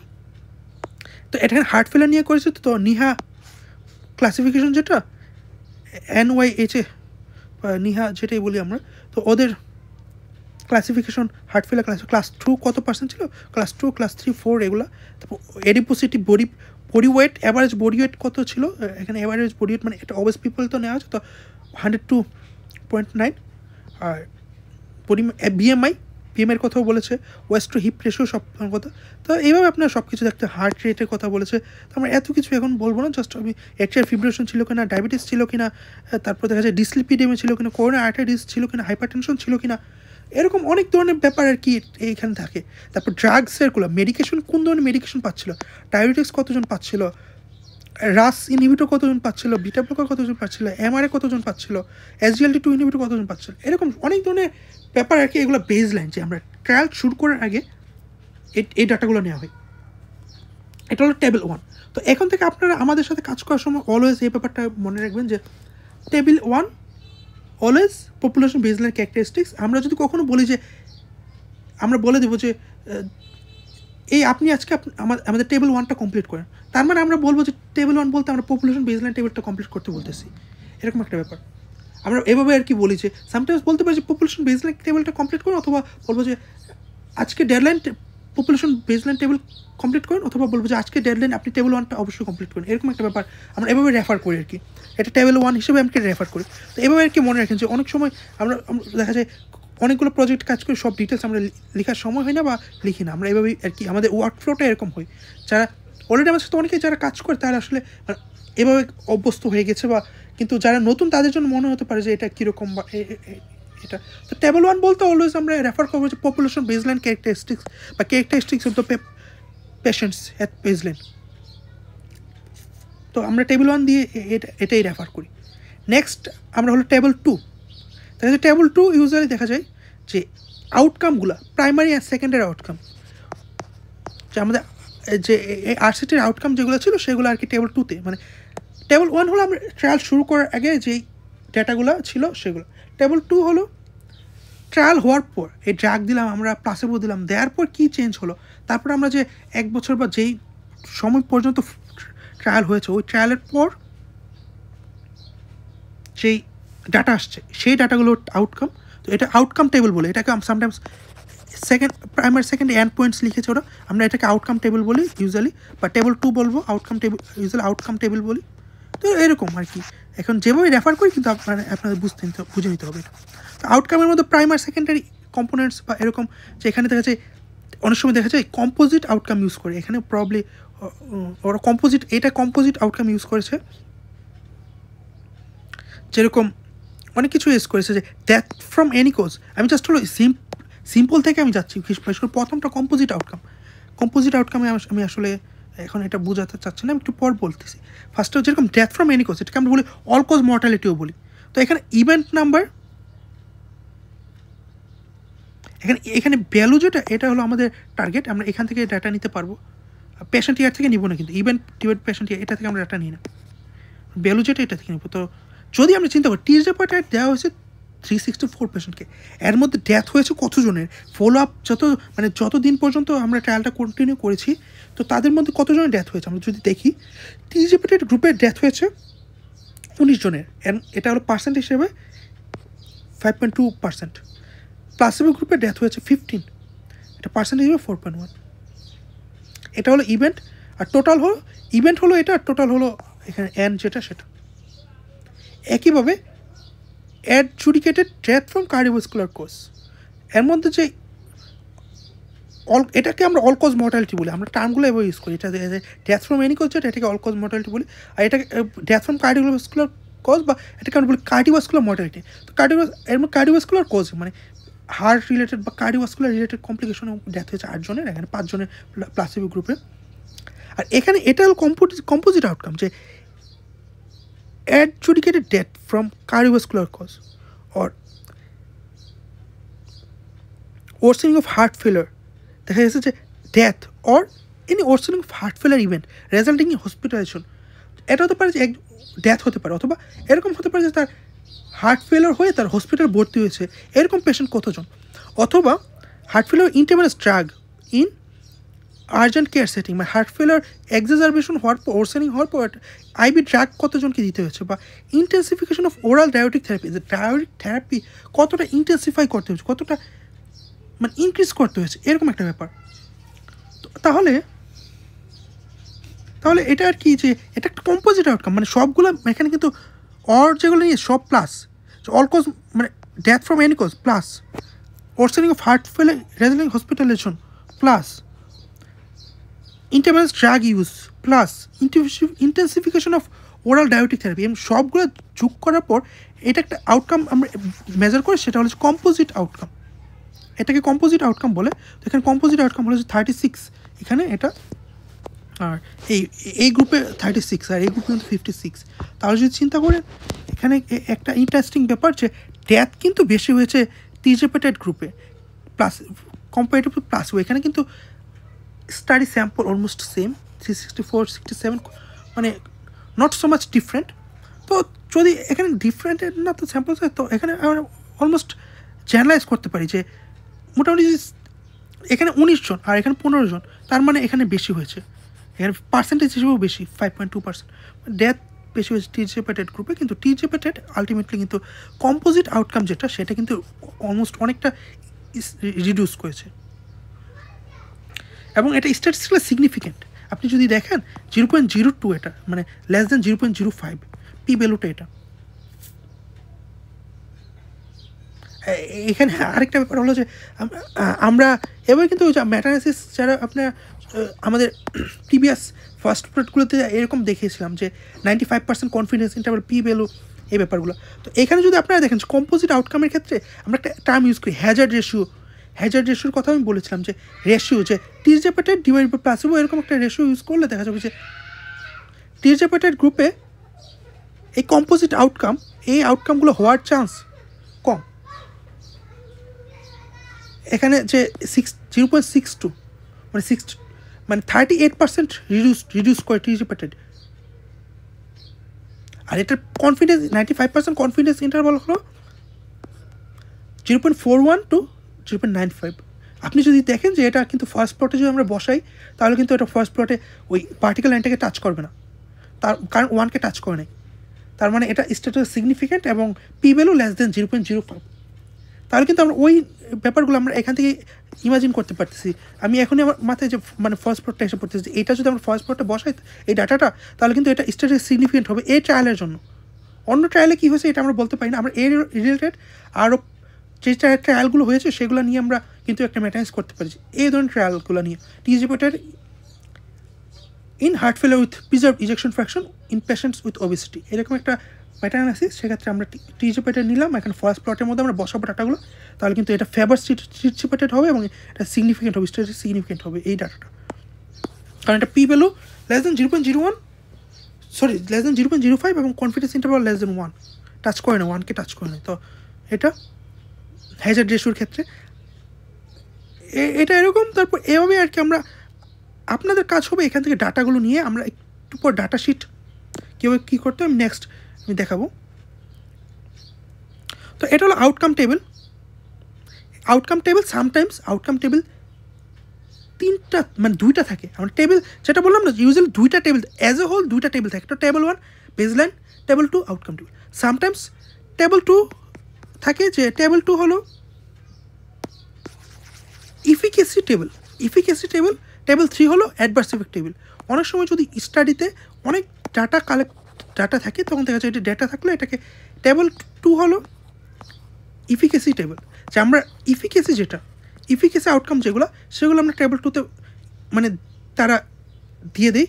এবং টেবিল 3 থাকে একটা, টেবিল 3তে দেখা যায় যে অ্যাডভার্স ইফেক্ট আউটকাম, অ্যাডভার্স ইফেক্টগুলো যেরকম ড্রাগ দেওয়ার পর কার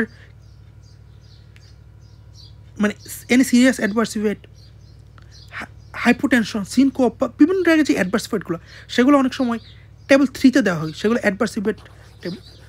অনেক সময় টেবিল 2তেই ইফিকেসি অ্যান্ড সেফটি সব কিছু টেবিল 2তে দেওয়া, ওটাকে আর কি আমরা সেফটি বলি, অ্যাডভার্স ইভেন্ট টেবিল করে সেফটি টেবিল এরকম বলা হয়। তো এটার ক্ষেত্রে কি ওরা টেবিল 2তে কিছু দিয়েছে কিনা, টেবিল 2তে অ্যাডভার্স ইভেন্ট রিলেটেড কিছু দিয়েছে কিনা, না এখানে অ্যাডভার্স ইভেন্ট রিলেটেড আমি কিছু পাচ্ছি না খুঁজে। এটা এখানে একটা ফার্স্ট প্লট তারা দিয়েছে, এটা তো অ্যাডভার্স ইভেন্ট আর সাব গ্রুপ দিয়েছে, অ্যাডভার্স ইভেন্ট দিয়ে কিছু বলে নাই পড়া। এখানে অ্যাডভার্স ইভেন্ট নিয়ে তারা কিছু দিইনি। তো অ্যাডভার্স ইভেন্ট তাহলে প্রবলেম আমরা সাপ্লিমেন্টারি ফাইল পাবো। আমি একটু পর দেখাবো যে কেউ সাপ্লিমেন্টারি ফাইলটা ডাউনলোড করতে হবে। তাহলে এখানে এটা হলো যে টেবল 2, এখানে অ্যাডভার্স ইভেন্ট টেবল নাই, জাস্ট হলো ইফিকেসিগুলোই দেওয়া আছে। মানে ইফিকেসি হলো যে আমাদের প্রাইমারি সেকেন্ডারি আউটকাম যেগুলো আউটকাম অফ ইন্টারেস্ট সেগুলো দিয়েছে ওরা।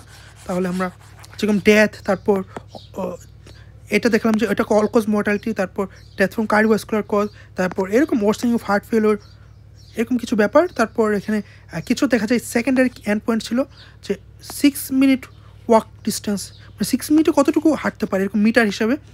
26 মিটার প্রিজার্ভেটেড গ্রুপে, 10.1 মিটার প্লাসিবো গ্রুপে। তারপর অ্যান্টিপ্রো বিএমপি লেভেল, তারপর systolic blood pressure, heart rate, systolic blood pressure এখানে মাইনাস দেখাচ্ছে। মানে এটা ইন্টারেস্টিং কিন্তু যে মানে এটা প্রেশার কমাচ্ছে এরকম একটা ব্যাপার। তাহলে এটা হলো যে আউটকাম টেবল। আর এটা হলো যে মানে কম্পোজিট ডেথ, এখানে যেরকম ওই আমরা কীভাবে ফিগারগুলো ইন্টারপ্রিটেশন করতে হয় বা সেগুলো নিয়ে আমরা নেক্সট ভিডিও করবো। যে এরকম এগুলো হলো যে এটা কাপলার মেয়ার কার্ভ, এরকম কার্ভগুলো সার্ভাইভাল ডাটা। এখানে তো ডেথ আউটকাম যেটা সেটা আর কি কম্পোজিট অফ ডেথ, তো সেগুলো আর কি এখানে রিপ্রেজেন্ট করেছে। তো আমরা এই ধরনের ডাটা ইন্টারপ্রিটেশন বা ফিগার ইন্টারপ্রিটেশন, ডাটা কনভার্সন সেগুলো নিয়ে বা সেশন নিয়ে আমি আরও ভিডিও করার প্ল্যান আছে এবং মানে ওয়ার্ক ইন প্রোগ্রেস। তো আমি জাস্ট এই ভিডিওটাতে কিছু মানে বেসিক কিছু জিনিস দেখানো ট্রাই করেছিলাম। তারপর আর আরেকটা ব্যাপার হচ্ছে আমরা যেরকম যদি দেখি যে এখানে টোটাল রেজাল্ট সেকশনে কিন্তু আমরা দেখতে পাই যে টোটাল 360 পেশেন্ট ছিল টিজারপেটেড গ্রুপে, 367 ছিল প্লাসিবো গ্রুপে। এর মধ্যে composite out adjudicated death from cardiovascular cause worsening heart failure event occur in 36 patient টিজারপেটেড group এবং 56 পেশেন্ট ইন প্লাসিবো গ্রুপ। আমাদের এই ডাটাগুলো ইম্পর্টেন্ট, আমাদের ইম্পর্টেন্ট হলো এটা, কারণ এটা দিয়ে আমরা বুঝতে পারছি না 36 হয়েছে টিজারপেটেড গ্রুপে, 56 প্লাসিবো। আমরা বুঝতে পারছি প্লাসিবো গ্রুপ বেশি হয়েছে, কিন্তু এটা স্ট্যাটিস্টিক্যালি সিগনিফিকেন্ট কি না এটা আমরা বোঝা হলো এই লাইনটা হলো সবচেয়ে ইম্পর্টেন্ট। এটা এখানে যদি দেখি এখানে হ্যাজার্ড রেশিও 0.62, তার মানে লেস দেন 1 টিজারপেটেড গ্রুপে মানে 1 থেকে 38% রিডিউস করে প্লাসিবোর চেয়ে এরকম এই কম্পোজিট আউটকামগুলো। আর কনফিডেন্স ইন্টারভাল যেটা ওই বক্সেই ছিল যে 0.41 থেকে 9.5, এটা P value 0.026, statistically significant. Worsening of heart failure, এখানে এই শুরু কথাগুলো আছে এগুলো আমার আমি ইন্টারেস্টেড না দেখার জন্য, কিন্তু আমার ইন্টারেস্ট হলো এটাতে যে এটার ক্ষেত্রে worsening of heart ফেলিওরে Hazard ratio 0.54, মানে এটা খুবই সিগনিফিকেন্ট কিন্তু। এবং যদি কনফিডেন্স ইন্টারভালটা দেখি যে 0.34 থেকে 85, মানে এটা স্ট্যাটিস্টিক্যালি সিগনিফিকেন্ট, 1কে টাচ করে নাই। তো এটা মানে 46% রিডিউস করে যে worsening of heart failure event. একইভাবে আমরা দেখতে পারি যে ডেথ ফ্রম কার্ডিওভাস্কুলার কজ, এটা যদি দেখি এখানে হ্যাজার্ড রেশিও, এটা কিন্তু ইন্টারেস্টিং যে কার্ডিওভাস্কুলার কজের ডেথ হ্যাজার্ড রেশিও 1.58, মানে হলো যদি টিজারপেটেড দেই তাদের কার্ডিওভাস্কুলার কজের ডেথ হওয়ার পসিবিলিটি একটু বেশি compare to placebo, 1.58 Hazard ratio. কিন্তু এটা স্ট্যাটিস্টিক্যালি নট সিগনিফিকেন্ট, এটা স্ট্যাটিস্টিক্যালি সিগনিফিকেন্ট না। আমরা যদি কনফিডেন্স ইন্টারভালটা দেখি এটা 0.52 থেকে 4.83, মানে এটা 1কে টাচ করেছে এবং এটা পি ভ্যালু 0.05 বেশি হবে। আমি এটা এখানে পি ভ্যালু রিপোর্ট করিনি, কিন্তু আপনারা ওখান থেকে টেবিল থেকে দেখলে আপনারা পাবেন যে পি ভ্যালু কত। এটা আমি আবার দেখাচ্ছি তাহলে আপনাদেরকে যে death from cardiovascular cause outcome table যদি দেখি আমরা ডেথ ফ্রম কার্ডিওভাস্কুলার কজ, এখানে ওরা পি ভ্যালুটা রিপোর্ট করেনি এখানে, আসলে এই জায়গায় রিপোর্ট করার কথা ছিল তো রিপোর্ট করেনি। কিন্তু এখান থেকে দেখে আমরা বুঝতে পারছি যে পি ভ্যালুটা মোর দেন 0.05 হবে, দেখেই বোঝা যাচ্ছে। কারণ এটা হলো যে 1কে টাচ করেছো অবভিয়াসলি, এটা মানে আমরা বুঝতে পারছি। আর যারা এই টার্মগুলো নিয়ে একটু আনকমফোর্টেবল, বিশেষ করে যারা নতুন তারা একটু আনকমফোর্ট ফিল করতে পারে এই পিবল কনফিডেন্স ইন্টারভাল নিয়ে। আপনারা একটু ইউটিউব থেকে এইগুলো একটু মানে বায়োস্ট্যাটের ভিডিওগুলো একটু দেখে নিন, কারণ আমাদের তো এত কিছু আসলে কভার করা দেখা যায় পসিবল না, বা মানে আপনাদের যেটা আমি বললাম যে প্রোঅ্যাক্টিভ হতে হবে। তারপর যেটা হলো যে অ্যাট 52 উইকস এখানে আরেকটা ব্যাপার হলো যে এই ধরনের ইভেন্টগুলো আমরা যেটা বলেছিলাম যে ইভেন্ট এখানে যেগুলো ছিল এগুলো হলো যে ডাইকোটোমাস ডাটা, মানে এখানে টোটাল পেশেন্ট 364, এর মধ্যে ডেথ হয়েছে 19 জনের,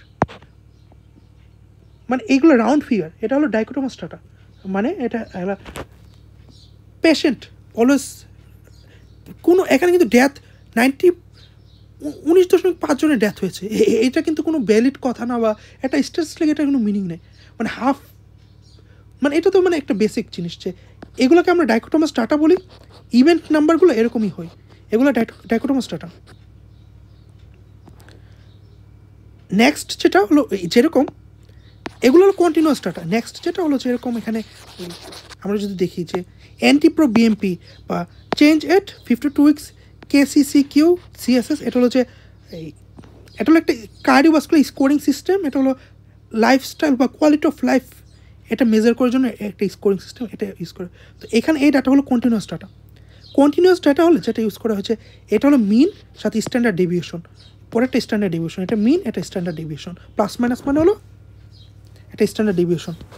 তো এগুলো হলো কন্টিনিউয়াস ডাটা, মানে দশমিক আছে। তো যেরকম এটা কন্টিনিউয়াস ডাটা, ব্লাড প্রেশার একটা continuous data, heart rate continuous data. তো এই কন্টিনিউয়াস ডাটার জন্য আমরা আবার ওই মানে পরে ওরা রিপোর্ট করেছে যেরকম at 52 weeks the mean plus minus standard deviation change in KCCQ CSS, এটা হলো যে এই scoring system, cancer city cardiomyopathy কোশ্চেনের ক্লিনিক্যাল সামারি স্কোর, এটা হলো যে একটা স্কোর যেটা একটা কোয়ালিটি অফ লাইফ বা কোয়ালিটি অফ লাইফ এরকম ইন্ডেক্স ইউজ করা হয়। তো এই ধরনের আর কি ওটা 0 থেকে 100 পর্যন্ত। তো এই স্কোরিং সিস্টেমে ছিল টিজিপেটেড গ্রুপে ছিল এই স্কোরিং মানে কোয়ালিটি অফ লাইফ, তাদের যে আমরা তো একটা পেশেন্টকে ড্রাগ দিলাম আর কিছু মেজার করলাম এরকম না, যাতে আলটিমেট কোয়ালিটি অফ লাইফটা ইম্প্রুভ হয়েছে কিনা সেটা দেখার জন্য এরকম একটা স্কোরিং ইউজ করা হয়। তো এখানে টিজিপেটেড গ্রুপে ছিল 19.5 মিন প্লাস মাইনাস স্ট্যান্ডার্ড ডেভিয়েশন আছে, এখানেও ডেটা ছিল প্লাসিবো গ্রুপে। এটা আমার দেখা এটাতে আমি ইন্টারেস্ট হলো এখানে যে গ্রুপ বিটুইন গ্রুপ ডিফারেন্স, বা এটাকে আমরা বলি এই দুটা মিনের মধ্যে যে আমরা ডিফারেন্স এটা মিন ডিফারেন্স ইউজ করি। আপনারা যারা কন্টিনিউয়াস ডাটা নিয়ে আমাদের সাথে মেটা অ্যানালাইসিস করবেন দেখবেন যে এই টার্মটা আমরা ইউজ করি যে মিন ডিফারেন্স, মানে দুইটা গ্রুপের মিনের মধ্যে যে ডিফারেন্স সেটা হলো মিন ডিফারেন্স। তো এই মিন ডিফারেন্স ছিল 6.9। এখন এটা কি স্ট্যাটিস্টিক্যালি সিগনিফিকেন্ট কিনা এটা যদি দেখি 0. মানে এটা হলো 3.3 থেকে confidence interval 10.6, P value less than 0.01, তার মানে এটা স্ট্যাটিস্টিক্যালি সিগনিফিকেন্ট। মিন ডিফারেন্সের ক্ষেত্রে আমরা প্রথম ভিডিওতে আমি বলেছিলাম যে মিন ডিফারেন্স ইউজ করলে ওখানে আমাদের ভার্টিক্যাল লাইনটা থাকবে 0, যদি কোনো ডিফারেন্স না থাকে তার মানে হলো x - x সমান 0। তো মানে অবভিয়াসলি যদি কোনো ডিফারেন্স না থাকে তাহলে দুইটা গ্রুপের মধ্যে মিন ডিফারেন্স হবে 0, কিন্তু যদি ডিফারেন্স থাকে তার মানে এটা অবশ্যই 0 হবে না। তো কনফিডেন্স ইন্টারভাল যদি 0 লাইনকে টাচ করে তার মানে এটা স্ট্যাটিস্টিক্যালি সিগনিফিকেন্ট না, যদি কনফিডেন্স ইন্টারভাল 0কে টাচ না করে তাহলে এটা সিগনিফিকেন্ট, স্ট্যাটিস্টিক্যালি সিগনিফিকেন্ট। তো এখানে টাচ করে নেয় 0কে, এখানে কনফিডেন্স ইন্টারভাল হলো 3.3 থেকে 10.6, তার মানে এটা সিগনিফিকেন্ট। তারপর অ্যাডভার্স ইভেন্টের গুলো এখানে বলেছে ওরা কিছু অ্যাডভার্স ইভেন্টের কথাবার্তা, কিন্তু আমি টেবিলে পাইনি। তাহলে আমরা দেখা যায় যে মেইন আর্টিকেল যেটা সেটা সব কিছু রিপোর্ট করতে পারে না, কারণ এখানে দেখা যায় জার্নালের ক্ষেত্রে লিমিটেশন দেওয়া থাকে যেরকম এত পেজ বা খুব বেশি। তো আমরা এখানে পুরো ডেটাগুলো সাপ্লিমেন্টারি ফাইল থেকে আমরা নিতে পারি, যদি ওরা সাপ্লিমেন্টারি ফাইলে দেখা যায় ওরা রিপোর্ট করে। তারা বলেছে যে এই লাইনটা আপনি একটু কেয়ারফুলি পড়ে দেখেন যে a data sharing statement probably always available with full text of this article in NEGM.org। তো NEGM এর মধ্যে ডাটা শেয়ারিং বা এই ধরনের ব্যাপার আছে, আমরা একটু গিয়ে দেখি যে ডিওয়াই লিঙ্কটা আমরা সাপ্লিমেন্টারি ফাইল পাই কিনা। সাপ্লিমেন্টারি ফাইলটা পেলে তখন দেখা যাবে যে আমরা এখান থেকে আমি জাস্ট 1 মিনিট।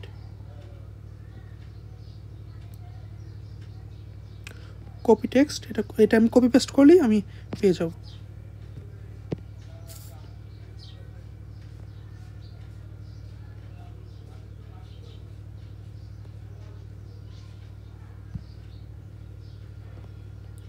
এটা আরেকটা ব্যাপার হচ্ছে আমরা যে স্টাডি নেম রেফার করি বা এরকম, সেক্ষেত্রে কিন্তু always first author, always cite by the first author name. আমরা দেখবেন যে যখন আমরা ডাটা টেবিল তৈরি করবো, আমি একটু পর দেখাবো যে ডাটা টেবিলের ক্ষেত্রে আমরা always refer by first author and year, study year. এখানে এরকম না যে পুরো নামটা আমরা তুলে দিব ডাটা টেবিলে, এটা অবভিয়াসলি দিস নট এ মানে নট আওয়ার স্টাইল। বা আমরা ম্যাটা অ্যানালিসিস যেটা করি সেক্ষেত্রে আমরা কখনোই কোনো মানে এক্সপার্ট ম্যাটা অ্যানালিস্ট এভাবে রিপোর্ট করে না। এটা করে অলওয়েজ, যেরকম এটা 2024 পাবলিশ হয়েছে এবং ফার্স্ট অথর মিল্টন প্যাকার। তো এটা রিপোর্ট করা হবে যে মিল্টন প্যাকার এট অল 2024, এভাবে রিপোর্ট করা হবে। আপনি যদি গুগলেও দেখেন তাহলে এটা দেখবেন যে বাই মিল্টন প্যাকার 2024। আমি এখানে খুঁজে দেখি যে সাপ্লিমেন্টারি ফাইল আছে কিনা। আমরা যদি সাপ্লিমেন্টারি ফাইলের ক্ষেত্রে আমরা দেখা যায় স্ক্রল করে আমরা নিচে যাই, নিচে গিয়ে আমরা খুঁজি যে সাপ্লিমেন্টারি ম্যাটেরিয়াল। সবার শেষে গিয়ে আপনি দেখবেন যে রেফারেন্সের আগে সামটাইমস এটা বিভিন্ন রকম, কিন্তু আপনি খুঁজেই আপনি পাবেন যে ইউজুয়ালি সাপ্লিমেন্টারি ফাইল ওরা রিপোর্ট করে। এখানের প্রোটোকলটা আপনি দেখতে পারেন, আমি ইন্টারেস্টেড না, কারণ এখন এটা ডাউনলোড স্টার্ট করলে আসলে তো কতক্ষণ মানে দেখতে পাচ্ছেন যে 12 MB, তো বিশাল প্রোটোকল হবে। এটা আমাদের এখন দরকার নাই। ডিসক্লোজার ফর্ম আছে, ডাটা শেয়ারিং স্টেটমেন্ট আছে, তো সেগুলো আমাদের দরকার নেই। আমাদের দরকার হলো সাপ্লিমেন্টারি অ্যাপেন্ডিক্স, এটা আমাদের ইম্পর্টেন্ট। এখানে আমাদের আরও কিছু আউটকাম আমরা পাবো। এই যে সাপ্লিমেন্টারি অ্যাপেন্ডিক্স, এটা 33 পেজ। আপনি চিন্তা করে দেখেন যে টোটাল স্টাডিটা ছিল মানে মেইন আর্টিকেলটা 11 পেজের, এখানে সাপ্লিমেন্টারি অ্যাপেন্ডিক্সের মধ্যে আছে 33 পেজ। আমরা প্রোটোকলটা ডাউনলোড করিনি। প্রোটোকল ডাউনলোড করলে ওখানে দেখা যাবে, আমি যেটা বলেছিলাম, একটা প্রোটোকল দেখা যায় যে বিশাল একটা বইয়ের মতো, অলমোস্ট 200-300 পেজের মতো। বা যারা থিসিস করেছেন, যদি থিসিস পেপার যেরকম বিশাল, তো সেরকম ওখানে প্রোটোকলটা এরকমই হবে, কারণ আমি মানে দেখতেই পারছেন 10 MBর বেশি ফাইল। তো এখানে আমরা যদি দেখি নেভিগেট করি এই সাপ্লিমেন্টারি অ্যাপেন্ডিক্স, এখানেও কিন্তু অনেক কিছু দেওয়া আছে, যে ইনভেস্টিগেটরের নাম দেওয়া আছে, trial architecture, inclusion exclusion criteria, primary secondary and points, এরকম অনেক কিছু দেওয়া আছে, মেথড ফর স্ট্যাটিস্টিক্যাল অ্যানালাইসিস এরকম। তো সাপ্লিমেন্টারি টেবিল এটা আমার ইম্পর্টেন্ট, আমি এটাই খুঁজতেছিলাম সাপ্লিমেন্টারি টেবিলগুলো। তো এটা আমরা আমি এখানে যদি স্ক্রল করি, এইগুলো আমার ইম্পর্টেন্ট না, কারা কী করেছে এগুলো আমার দেখার দরকার নেই। আমার ইনক্লুশন এক্সক্লুশন ক্রাইটেরিয়া আমি দেখবো না, আমার খুব বেশি ইম্পর্টেন্ট না। এখানে ওই সেকেন্ডারি এন্ড পয়েন্ট কীভাবে ওরা মেজার করেছে বা এইরকম কিছু কথা বলছে, not so important. Figure sometimes important, যদি ডাটা নিতে হয় ফিগার থেকে, তাহলে এখানে র্যান্ডোমাইজেশনের প্রসেসটা, ওই কনসোর্ট ডায়াগ্রাম র্যান্ডোমাইজেশন করার ক্ষেত্রে দেখা যায় যে এই ধরনের ডায়াগ্রাম রিপোর্ট করে। আমরা যেরকম আমরা যদি ম্যাটা অ্যানালাইসিস করি, আমরা ম্যানুস্ক্রিপ্ট ক্ষেত্রে আমরা প্রিজমা ফ্লো ডায়াগ্রাম ইউজ করি, আরসিটি ক্ষেত্রে এই ডায়াগ্রামটা ইউজ করে, কনসোর্ট ডায়াগ্রাম। তো এটা নিয়ে আপনারা একটু দেখতে পারেন। তো এগুলো সামটাইমস মানে এগুলো ইম্পর্টেন্ট, সামটাইমস ইম্পর্টেন্ট। ফিগার সবচেয়ে ইম্পর্টেন্ট জিনিসটা হলো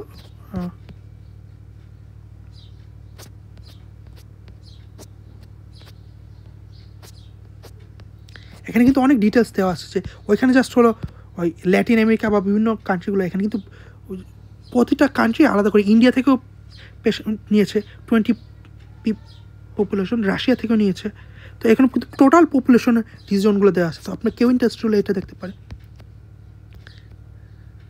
time to first event analysis for primary end point, তো এখানে আর কি ওরা প্রাইমারি এন্ড পয়েন্টগুলো আবার বলেছে। এখানে dead due to cardiovascular cause, undetermined cause, তো এরকম প্রাইমারি আউটকাম ছিল একটা কম্পোজিট আউটকাম।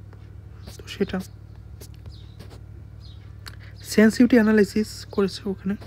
তো এটা আছে, এই যে এটার কথা আমি বলতেছিলাম আপনাদের, দেখা যায় যে আমি যেটা বলছিলাম, সামটাইমস টেবল 3 হিসেবে আর্টিকেলে অ্যাডভার্স ইভেন্ট প্রোফাইলটা ওরা টেবল 3 হিসেবে দিয়ে দেয়। সামটাইমস টেবল 2তে অ্যাডভার্স ইফেক্ট ওরা সেফটি প্রোফাইল হিসেবে দেয়, সামটাইমস ওরা দেয় না। এটা সাপ্লিমেন্টারি ফাইল থেকে এভাবে খুঁজে আপনার নিতে হবে। এবং অলওয়েজ আমরা বলবো যে always check supplementary file for every study you are working on, always please check supplementary file. Without supplementary file please don't report the datasheet to us. এরকম এক্সট্রাকশন টিমে যারা থাকবে তারা অলওয়েজ মানে প্রতিটি স্টাডির জন্য আপনার সাপ্লিমেন্টারি ফাইল চেক করবেন, এটা হলো ইম্পর্ট্যান্ট। কারণ সাপ্লিমেন্টারি ফাইলে অনেক কিছু থাকে। কারণ আমি যেটা বললাম যে টোটাল মানে আর্টিকেলটা ছিল 11 পেজ, এর মধ্যে সাপ্লিমেন্টারি ফাইল 33 পেজ। এখানে যেটা হলো জাস্ট হলো অ্যাপেন্ডিক্স যেটা, তাছাড়া প্রোটোকলে ডাটা নেই। প্রোটোকলে তো জাস্ট হলো প্রোটোকল নিয়ে আমরা খুব বেশি মাথা ঘামাই না। কারণ তো সাপ্লিমেন্টারি ফাইলে এখানে অ্যাডভার্স ইভেন্টগুলো দেওয়া আছে, যেরকম আপনারা দেখতে পারেন যে কাদের এখানে জেনারেলাইজ কিছু নন ফ্যাটাল অ্যাডভার্স ইভেন্টগুলো, যে ডায়রিয়া, কনস্টিপেশন, ভমিটিং, এগুলো খুব বেশি চিন্তা কিছু না। সিরিয়াস অ্যাডভার্স ইভেন্ট এটা ইম্পর্টেন্ট, বিশেষ করে অ্যাট্রিয়াল ফিব্রিলেশন কতজন হয়েছিল। টিজেপয়েডের গ্রুপে 7, প্লাসিবো গ্রুপে 3। কার্ডিয়াক ফেলার হয়েছিল টিজেপয়েডের গ্রুপে 15, প্লাসিবো গ্রুপে 30।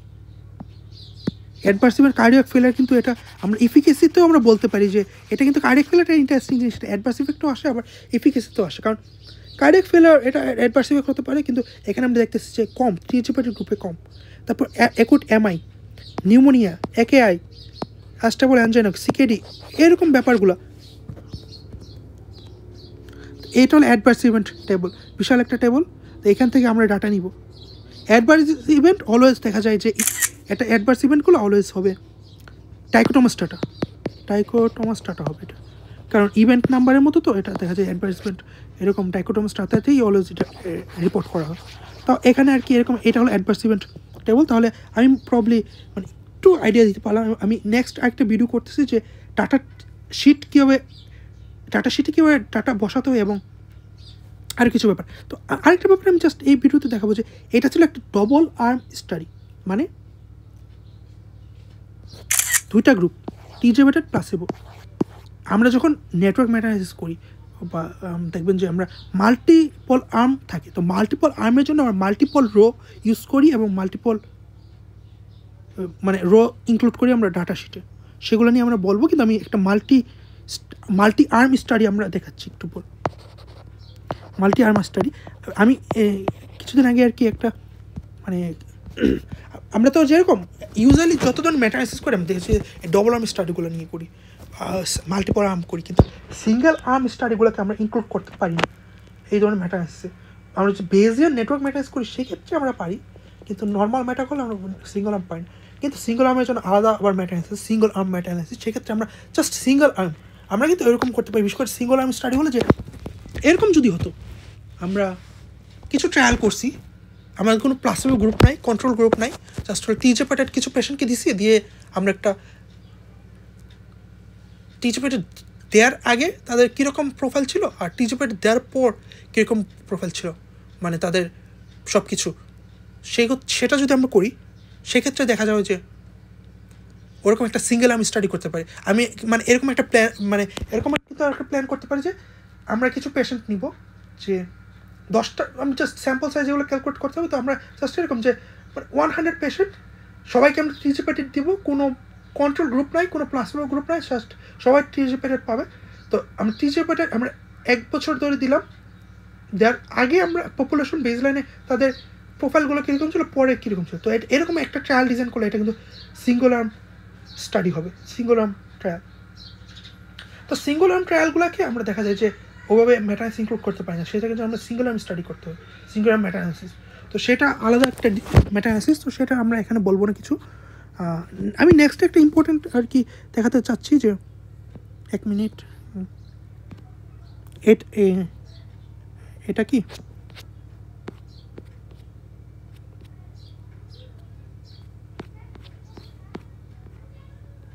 না, এটা না,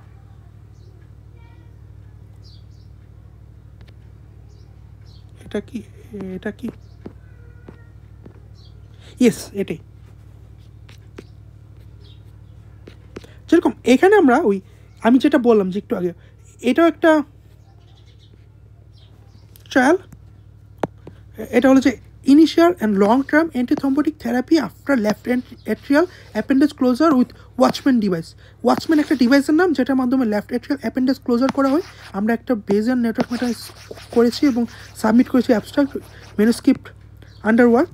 তো এখানে দেখবেন যে ওইটা যেটা সামিট ট্রায়াল, এটা ট্রায়ালের গ্রুপের নাম হলো ইউলোশন ইনভেস্টিগেটর, ইউলোশন। এরকম বিভিন্ন গ্রুপের আর কি ট্রায়াল নেম দিয়ে কিছু ফ্যান্সি টার্ম ইউজ করে ওরা দেখা যায়। এটার ক্ষেত্রে এটা হলো যে একটা মাল্টি আর্ম স্টাডি। এখানে ওরাল ওএসি হলো ওরাল অ্যান্টিকোয়াগুলেন্ট, ড্যাপ্ট হলো ডুয়েল অ্যান্টিপ্লাটিলেট, সেপ্ট হলো সিঙ্গেল অ্যান্টিপ্লাটিলেট, আর এটা হলো নান, মানে কোনো অ্যান্টিপ্লাটিলেট গ্রুপতে।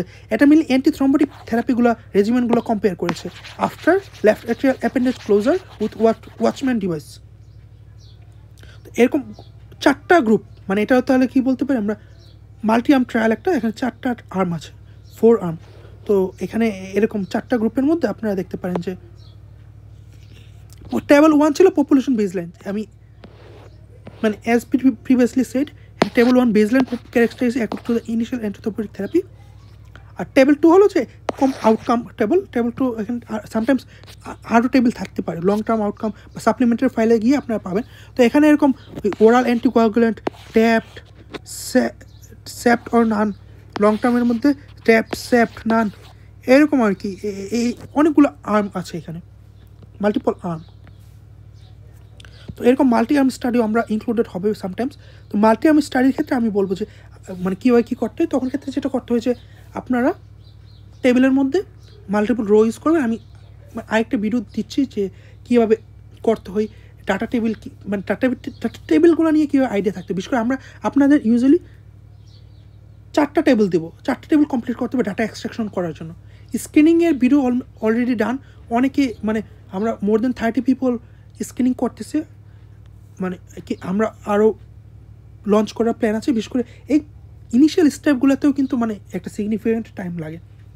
দেখা যায় এগুলো করতে প্রতিটা অ্যাভারেজ 1 to 2 days ধরে রাখতে পারেন যে একটা মেটাঅ্যানালিসিস লঞ্চ করতে আমরা যে স্ক্রিনিং পর্যন্ত নিয়ে আসবো, এটার ক্ষেত্রে প্রোটোকল রেডি করে সব কিছু কমপ্লিট করতে অ্যাভারেজ 1 to 2 days এরকম।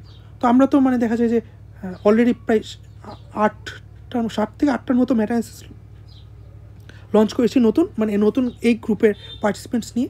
তো তারা কাজ করতেছে, মোর দেন 30 পিপল আছে ওখানে। তো মানে আমরা আরও কাজ করতেছি, আরও 4-5টা লঞ্চ করলে দেখা যাবে যে প্রতিটা গ্রুপে 4-5 জন করে নিলে এরকম 20 to 25 পিপলস আরও আমরা ইনক্লুড করতে পারবো। আর এবং আমরা তো সামনে এসকোর্ট প্রজেক্ট আছে, সেগুলো নিয়ে আমরা কাজ করতেছি। তো এটা আর কি যে একটু টাইম লাগে আমাদেরও, মানে স্ক্রিনিং পর্যন্ত অনেকগুলো স্টেপগুলো কমপ্লিট করতে একটা সিগনিফিক্যান্ট টাইম লাগে, এই জন্য আর কি। তো আমাদের একটু লেট হচ্ছে। তো যেটা বলছিলাম যে আমরা নেক্সট আমরা এটা দেখাবো যে কি ডাটা এক্সট্রাকশনগুলো, এবং আমি যেটা বলছিলাম 4টা টেবিল আমরা দেবো। এক্সট্রাকশন টিমে যারা থাকবে 4টা টেবিল থাকবে। টেবল 1 যেটা হলো পপুলেশন বেসলাইন ক্যারেক্টারিস্টিক, টেবল 2 যেটা হলো আউটকাম টেবিল, তারপর আউটকাম টেবিল এগুলো কমপ্লিট হলে দেন আমরা আউটকাম টেবিল থেকে আমরা কিন্তু ডাটা অ্যানালাইসিস করি ইউজুয়ালি আউটকাম টেবিল থেকে। আমরা কিন্তু পপুলেশন বেসলাইন ক্যারেক্টারিস্টিক থেকে কোনো ডাটা অ্যানালাইসিস করি না। আমরা যে প্লটগুলো তৈরি করব, first plot, final plot, league table, যত ধরনের টেবল আমরা তৈরি করবো অ্যানালাইসিস সবগুলো আউটকাম টেবিল থেকে করব। অনলি ইফ যদি আমরা ম্যাটার রিগ্রেশন করি, আমরা যদি ম্যাটার রিগ্রেশন করি, নেটওয়ার্ক ম্যাটার রিগ্রেশন করি, রিগ্রেশন অ্যানালাইসিস করি, তখন আমরা বেসলাইন ক্যারেক্টারিস্টিক্স থেকে ডাটা নিয়ে আমরা অ্যানালাইসিস করি। আদারওয়াইজ আমরা বেসলাইন টেবিল থেকে ডাটা নিই না। তো এখন যেটা হলো যে আমরা যখন আর কি population table, outcome table complete হয়ে গেলো, আউটকাম টেবিল থেকে আমরা প্লট জেনারেট করলাম। প্লট জেনারেট করার পর আরেকটা রেজাল্ট টেবিল তৈরি করতে পারবো, যে আমরা অনেকগুলো প্লট তৈরি করি। দেখা যায় সামটাইমস 10, 15, 20, মানে বিশাল মানে প্লট, প্রতিটা আউটকামের জন্য একটা প্লট তৈরি করি। তো এতগুলো প্লট তৈরি করলে এই সবগুলো প্লট আমরা বারবার চেক করার সমস্যা হয়, এবং মানে আমরা যতটুকু স্ট্যাটিস্টিক্যাল অ্যাকুরেসি মেনটেন করা যায়, মানে ডেটাতে যাতে কোনো ভুল না হয়। তো এই জন্য আমরা রেজাল্ট টেবিল একটা তৈরি করি, সেগুলো আমরা ফর্মেট আপনাকে বলবো, এবং আরেকটা সামারি টেবিল তৈরি করি। সব কিছু নিয়ে 4টা টেবিল আমরা আপনাকে দেবো যে কমপ্লিট করার জন্য যখন ডাটা এক্সট্রাকশন স্টার্ট হবে। তো আমাদের সাথে আমরা আর কি এই গ্রুপটা আমাদের টার্গেট হলো যে আমরা লং টার্ম কোলাবোরেশনের জন্য কাজ করবো। এরকম না যে একটা প্রজেক্টে কাজ করলাম তারপর শেষ, এরকম না। আসলে আমাদের প্ল্যান হলো এরকম যে আমরা ফরেন কোলাবোরেটরের সাথে কাজ করেছি, এবং আমরা দেখেছি যে ফরেন কোলাবোরেটরের সাথে কাজ করলে আমাদের বিভিন্ন ধরনের মানে অবস্ট্রাগল ফেস করতে হবে। বিশেষ করে টাইম জোন নিয়ে প্রবলেম আছে, ল্যাঙ্গুয়েজ নিয়ে প্রবলেম আছে। বিশেষ করে মিডল ইস্ট, আমরা তো দেখা যায় বেশিরভাগ কোলাবোরেটর মিডল ইস্ট থেকে, মিডল ইস্টের ইরাক, ইজিপ্ট, পাকিস্তান, ইন্ডিয়া। তো ওখানে দেখা যায় যে ল্যাঙ্গুয়েজ একটা ব্যারিয়ার থাকে। বিশেষ করে মিডল ইস্টের কান্ট্রি, ওরা ইংলিশও খুব মানে অ্যাভারেজ এবং খুব বেশি, এবং অনেক কিছু নিয়ে আর কি দেখা যায়। আমরা চাই যে আমরা বাংলাদেশি পিপলের সাথে আর কি ইন্টারেস্টেড যে কোলাবোরেট করতে, মানে হোয়াই নট, যদি এবং বাংলাদেশে অনেক বড় একটা সিগনিফিক্যান্ট ইন্টারেস্টেড গ্রুপ আছে, তো আমরা তাদের সাথে কোলাবোরেট করতে চাই। এজন্য আরেকটা ব্যাপার হলো যে আমরা যে টাইম অ্যান্ড এফোর্ট দিচ্ছি এটা হলো যে আমরা লং টার্ম কোলাবোরেশনের জন্য। কারণ অলরেডি আমরা কিছুদিন আগে আমি পার্সোনালি কিছু এরকম মানে নিয়েছিলাম পার্টিসিপেন্টস, তো তাদের আমরা অনেকগুলো প্রজেক্টে কাজ করেছি এবং তারা অলরেডি অনেকটা মানে বলা যায় যে আমরা যতটুকু এক্সপেক্ট করি সেরকম মানে এক্সপার্ট হয়েছে। আমরা যতটুকু আর কি মানে এরকম যে আমরা প্রায় অগাস্টের দিকে আমি আর কি পার্সোনালি ফেসবুক পোস্ট দিয়ে নিয়েছিলাম, তো তখন আমরা যতটুকু মানে এক্সপেক্ট করি সেরকম আর কি তারা এখন কাজ করতে পারে। আমরা যদি তাদেরকে বলেছি তুমি ডাটা এক্সট্রাকশনটা করে ফেলো, এটা বললে সে করে ফেলতে পারে। এখন আমাদের আর বলতে হয় না যে এভাবে করো ওভাবে করো, মানে এরকম আর কিছু বলতে হয় না। আমি যদি বলি যে এই স্টাডিটা ডাটা এক্সট্রাকশন করে ফেলো, সে করে ফেলতে পারে, এরকম একটা ব্যাপার। তো আমরা চাচ্ছি যে এই গ্রুপে যারা আছে টোটাল 80+ পপুলেশন আছে, তার মধ্যে যদি মানে 50%ও যদি আমরা ওই লেভেল নিয়ে যেতে পারি যে ডাটা এক্সট্রাকশনটা করে ফেলেন, তাহলে যদি করে ফেলতে পারি এরকম, তাহলে কিন্তু আমাদের মানে ওয়ার্ক যে স্পিড সেটা মানে হিউজ ইনক্রিজ হবে। আমরা এরকম একটা টার্গেট আর কি। আর এটা এজন্য লং টার্ম কোলাবোরেশনের জন্য যে মানে এখানে ট্রায়াল অ্যান্ড ইরনের মাধ্যমে আর কি শেখা হবে, যে কেউ প্রথমবার শিখে যায় না। এখানে অনেক ট্রাভেল শুটিং হবে, ডাটা কনভার্সন অনেক ঝামেলা হয়, তো সেগুলোর জন্য আমরা মডারেটর করার প্ল্যান করতেছি। মডারেটর নিয়োগ করার জন্য আমরা যে একজন থাকবে যে রিয়েল টাইম যখন ডাটা এক্সট্রাকশন হবে তখন রিয়েল টাইম একজন এগুলো সব কিছু চেক করবে, এরকম মডারেটর প্রতিটা গ্রুপের জন্য এক্সপিরিয়েন্স যে আছে। তো আমরা এগুলো আমরা ম্যানেজ করতেছি। ফরেন কোলাবোরেটর থাকবে এবং এক্সপিরিয়েন্স আর কি, যে ইউজুয়ালি দেখা যায় ফরেন যারা তারা একটু এক্সপিরিয়েন্সড বেশি, তারা অনেক প্রজেক্টে কাজ করেছে। আমাদের গ্রুপেরও অনেকে আছে যারা এক্সপিরিয়েন্স, তাদের দেবো। তো এভাবে আর কি তো আমরা এগুলো করার প্ল্যান। তো এটা আর সাথে ডাটা এক্সট্রাকশন কীভাবে করতে হয় বা ওটার শিট সেগুলো নিয়ে আমরা একটা ভিডিও দিচ্ছি এখন মানে সাথেই। তো থ্যাংক ইউ, মানে অনেক কিছু বললাম আসলে। আর ব্যাপারটা আমি আর কি আমার বুঝতে পারলাম আসলে যে স্ক্রিনিং করার সময় অনেক কোশ্চেন আসতেছিল আমার ইনবক্সে বা গ্রুপে, তো আমি সেগুলো কম্পাইল করে এবং যতটুকু ব্রড ওভারভিউ দেওয়া যায় একবার বেসিক থেকে সেটা দেওয়ার ট্রাই করেছি। এবং যতই আসলে দেওয়ার ট্রাই করি এখানে অনেক কিছু ব্যাপার থাকে, বায়োস্ট্যাট থেকে শুরু করে অনেক কিছু ব্যাপার থাকে। তো আপনারা যারা এই ব্যাপারগুলোতে নতুন তারা অবশ্যই আমি বলবো যে ইউটিউব থেকে এগুলো খুব দ্রুত শিখে নেন, কীভাবে প্লট অ্যানালাইসিস করতে, কীভাবে কনফিডেন্স ইন্টারভাল, কীভাবে পি ভ্যালু ইন্টারপ্রিট করতে, কীভাবে ফার্স্ট প্লট ইন্টারপ্রিট করতে, এই ধরনের ব্যাপারগুলো খুব দ্রুত শিখে নেন। কারণ না হলে আসলে আমাদের প্রজেক্টে কাজ করতে খুবই মানে প্রবলেম হয়ে যাবে। আরেকটা ব্যাপার হচ্ছে মেটা অ্যানালিসিস বা এই ব্যাপারগুলো আপনারা অনেকে জানেন যে অবজারভেশন স্টাডি করেন বা বিভিন্ন কিছুই করেন, কিন্তু সেগুলো কিন্তু এতটা ওয়েট ক্যারি করে না। একটা নেটওয়ার্ক মেটা অ্যানালিসিস বা একটা meta analysis of randomize control trial যে পরিমাণ ওয়েট ক্যারি করে সিগনিফিক্যান্ট, এটা আপনার সিভিতেও ওয়েট ক্যারি করবে। এবং মানে ওয়েটটা বুঝতে পারতেছেন কিনা যে বাংলাদেশ থেকে এই বছর তো কেউ এসএসসি কনফারেন্সে কারো অ্যাবস্ট্রাক্ট অ্যাকসেপ্টেড হয়নি, এ পর্যন্ত আমরা কোনো খবর পাইনি। মানে আমরা পুরোপুরি বাংলাদেশে বসে আমাদের ওয়ার্কটা কিন্তু আমরা বাংলাদেশ থেকে করেছি, তো এই পর্যন্ত আমরা পাইনি। এবং রিসেন্টলি বা কোনো বছরের মধ্যে আমরা দেখিনি যে আমেরিকান কলেজ অফ কার্ডিওলজিতে কনফারেন্সে, ওয়ার্ল্ড বিগেস্ট কার্ডিওলজি কনফারেন্সে, সেখানে বাংলাদেশের কার্ডিওলজির বিভিন্ন মানে অনেক কার্ডিওলজিস্ট আছে, এক্সপার্ট কার্ডিওলজিস্ট আছে, প্রফেসর আছে, তারা তো বেশিরভাগ দেখা যায় এই ধরনের রিসার্চে ইন্টারেস্টেড না, তারা ক্লিনিক্যাল লাইফ নিয়ে বিজি। কিন্তু যতটাই আপনি যত বড় ক্লিনিশিয়ান হোক না কেন, আপনার কিন্তু মানে রিসার্চ হলে মানে পার্ট অফ ক্লিনিক্যাল প্র্যাকটিস। কারণ রিসার্চের যেই প্রতিদিন যে রিসার্চের যে আপডেটেড ইনফোগুলো আসছে সেগুলো কিন্তু আপনার ক্লিনিক্যাল লাইফে ইনকর্পোরেট করতে হবে। তো রিসার্চ নিয়ে আপডেটেড না থাকলে কিন্তু আপনারা মানে সেগুলোতে পিছিয়ে পড়ে। তো যেটা বলতেছিলাম যে আসলে এইরকম ম্যাটারেসটা হলো মানে খুবই ইম্প্যাক্টফুল। এটা পৃথিবীর যত বড় কনফারেন্সই হোক না কেন এটা অ্যাকসেপ্টেড হয়ে যায় হোপফুলি। যেরকম এসএসসি কনফারেন্স আমাদের হলো, এর আগে রফিক ভাইয়ের এইচএ কনফারেন্সে অ্যাকসেপ্টেড হয়েছে, আমেরিকান হার্ট অ্যাসোসিয়েশন কনফারেন্সে, আমার ইএসসি কনফারেন্সে অ্যাকসেপ্টেড হয়েছে। ইএসসি যেটা হলো ইএসসি সাবগ্রুপ ইউরোথ্রম্বোসিস ইউরোভেসেলস, এটা ইটালিতে ছিল, সেখানে অ্যাকসেপ্টেড হয়েছে। ইসবিন কনফারেন্সে অ্যাকসেপ্টেড হয়েছে। Society of vascular and international neurology, এটা international neurology world's biggest conference, এটা ইউএসএতে এবছর সান ডিয়েগো ক্যালিফোর্নিয়াতে হয়েছিল, সেখানে অ্যাকসেপ্টেড হয়েছে।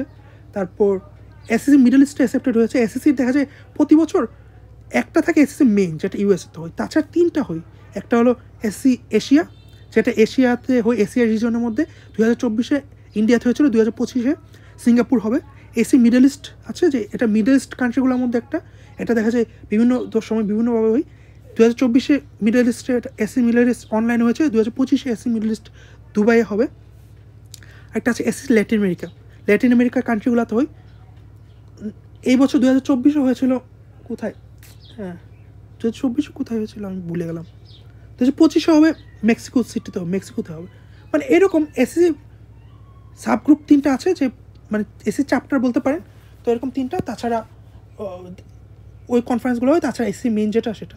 তো এসি মিডল ইস্টও আমার 2টা অ্যাবস্ট্রাক্ট অ্যাকসেপ্টেড হয়েছিল মেটা অ্যানালিসিস। মানে মেটা অ্যানালিসিস খুবই ইম্প্যাক্টফুল, যারা মেটা অ্যানালিসিস নিয়ে কাজ করে তারা আসলে জানে। এবং পাবলিকেশনও করা যায়, বড় হাই ইম্প্যাক্ট জার্নাল পাবলিকেশন করা যায়, যেটা হলো কেস রিপোর্ট কিন্তু খুব বড় কোনো জার্নালে পাবলিকেশন হয় না। আপনারা যদি দেখেন ইম্প্যাক্ট ফ্যাক্টর বেশি যেগুলো, সেগুলো পাবলিকেশন অ্যাকসেপ্ট করে না। ওরা হয় আরসিটি অ্যাকসেপ্ট করে, ওই মেটা অ্যানালিসিস অ্যাকসেপ্ট করে, ওই মানে না হয় আর কি কোনো ধরনের ট্রায়ালগুলো অ্যাকসেপ্ট করে, কিন্তু কেস রিপোর্ট বা এগুলো অ্যাকসেপ্ট করে না। অবজারভেশনাল স্টাডির মধ্যেও যদি খুব বেশি ইম্প্যাক্টফুল বা ওরকম না হয়, আসলে খুব অ্যাকসেপ্ট করে না। যেটা ওই বাংলাদেশে সবাই কিন্তু অবজারভেশনাল স্টাডি করে, সেগুলো আসলে খুব বেশি যে সিভিতেও খুব যে বেশি ভ্যালু অ্যাড করে এরকম না। মানে এটাই তো বুঝতে পারেন যে যেগুলো যতই ভালো ইম্প্যাক্ট ফ্যাক্টর জার্নাল অ্যাকসেপ্ট হবে, তত বেশি এটা সিভিতেও ওয়েট ক্যারি করে। তো এই ব্যাপারটা এই জন্য আর কি মেটা অ্যানালিসিস খুবই ইম্প্যাক্টফুল, খুবই বিশেষ করে আবার ইউএসএতে এটা আরও বেশি, মানে কার্ডিওভাস্কুলার ফিল্ড বা এই ফিল্ডগুলোতে মেটা অ্যানালিসিস মানে চেঞ্জিং যে ফিল্ডগুলো, সেগুলোতে এটা আরও বেশি মানে সিগনিফিক্যান্ট ভ্যালু ক্যারি করে। কিন্তু আবার যারা একটু মানে আমি যেটা দেখলাম যে ইউএসএতে মানে এটা সবচেয়ে বেশি, বা ইউএসএ বা ইউরোপের কান্ট্রিগুলোতে মেটা অ্যানালিসিস এখন খুবই পপুলার।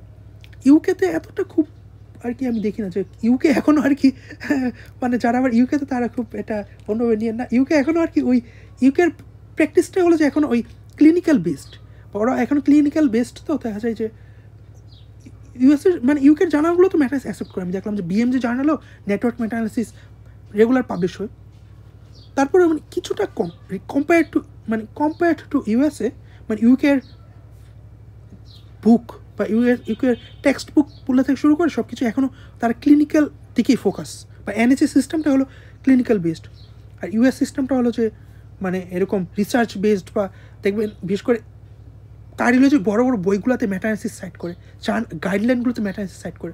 যারা ব্রাউনওয়াল্ড আপনারা যদি কেউ ব্রাউনওয়াল্ড কার্ডিওলজি বইটা পড়েন বা খুলে দেখেন, দেখবেন যে ব্রাউনওয়াল্ডে মানে সমানে মেটা অ্যানালিসিস সাইট করা প্রতিটা চ্যাপ্টারে। ব্রাউনওয়াল্ড কার্ডিওলজি, যারা কার্ডিওলজি ইন্টারেস্টেড তারা মানে জীবনে একবার মানে কার্ডিওলজি যারা ইন্টারেস্টেড তারা অ্যাটলিস্ট একবার হলো ব্রাউনওয়াল্ড একটা এডিশন কিনে, এরকম একটা কথা আর কি, যে তার কাছে অবশ্যই ব্রাউনওয়াল্ড থাকে কার্ডিওলজি যারা ইন্টারেস্টেড। তো ব্রাউনওয়াল্ড যদি কেউ খুলে দেখেন, দেখবেন যে সমানে মেটা অ্যানালিসিস সাইট করা ব্রাউনওয়াল্ডের মধ্যে, এরকম একটা ব্যাপার এটা আর কি। যে ইউএসের বইগুলো এরকম যে মেটা অ্যানালিসিস মানে ওরা সাইট করে, যেটা হলো ওই অন্য ক্লিনিক্যাল বইগুলোতে এরকম না। আসলে মেটা অ্যানালিসিসটা তো হলো ট্রায়াল বেসড। তো এটা আর কি এখানে মেনলি দেখা যায় ডাটা নিয়ে আর কি খেলাধুলা। এখানে মেটা অ্যানালিসিস ব্যাপারটা হলো যে অ্যানালাইসিস, মানে হলো এটা আমরা খুব যতটা না আমরা এটা ঘরে বসে করা যায় ঠিক আছে, কিন্তু এখানে দেখা যায় মানে সিগনিফিক্যান্ট মানে ডাটা নিয়ে ওয়ার্ক করতে হয়, ডাটা নিয়ে অ্যানালাইসিস করতে হয়। বিশেষ করে অবজারভেশন স্টাডিগুলোতে খুব বেশি কিন্তু না। যারা অবজারভেশন স্টাডি করে তারা কিন্তু জানে যে জাস্ট কিছু ওই হিস্টোগ্রাম, বার প্লট, পাই চার্ট এগুলো দিয়ে পাবলিশ করা যায়। মেটা অ্যানালিসিস কিন্তু এরকম না,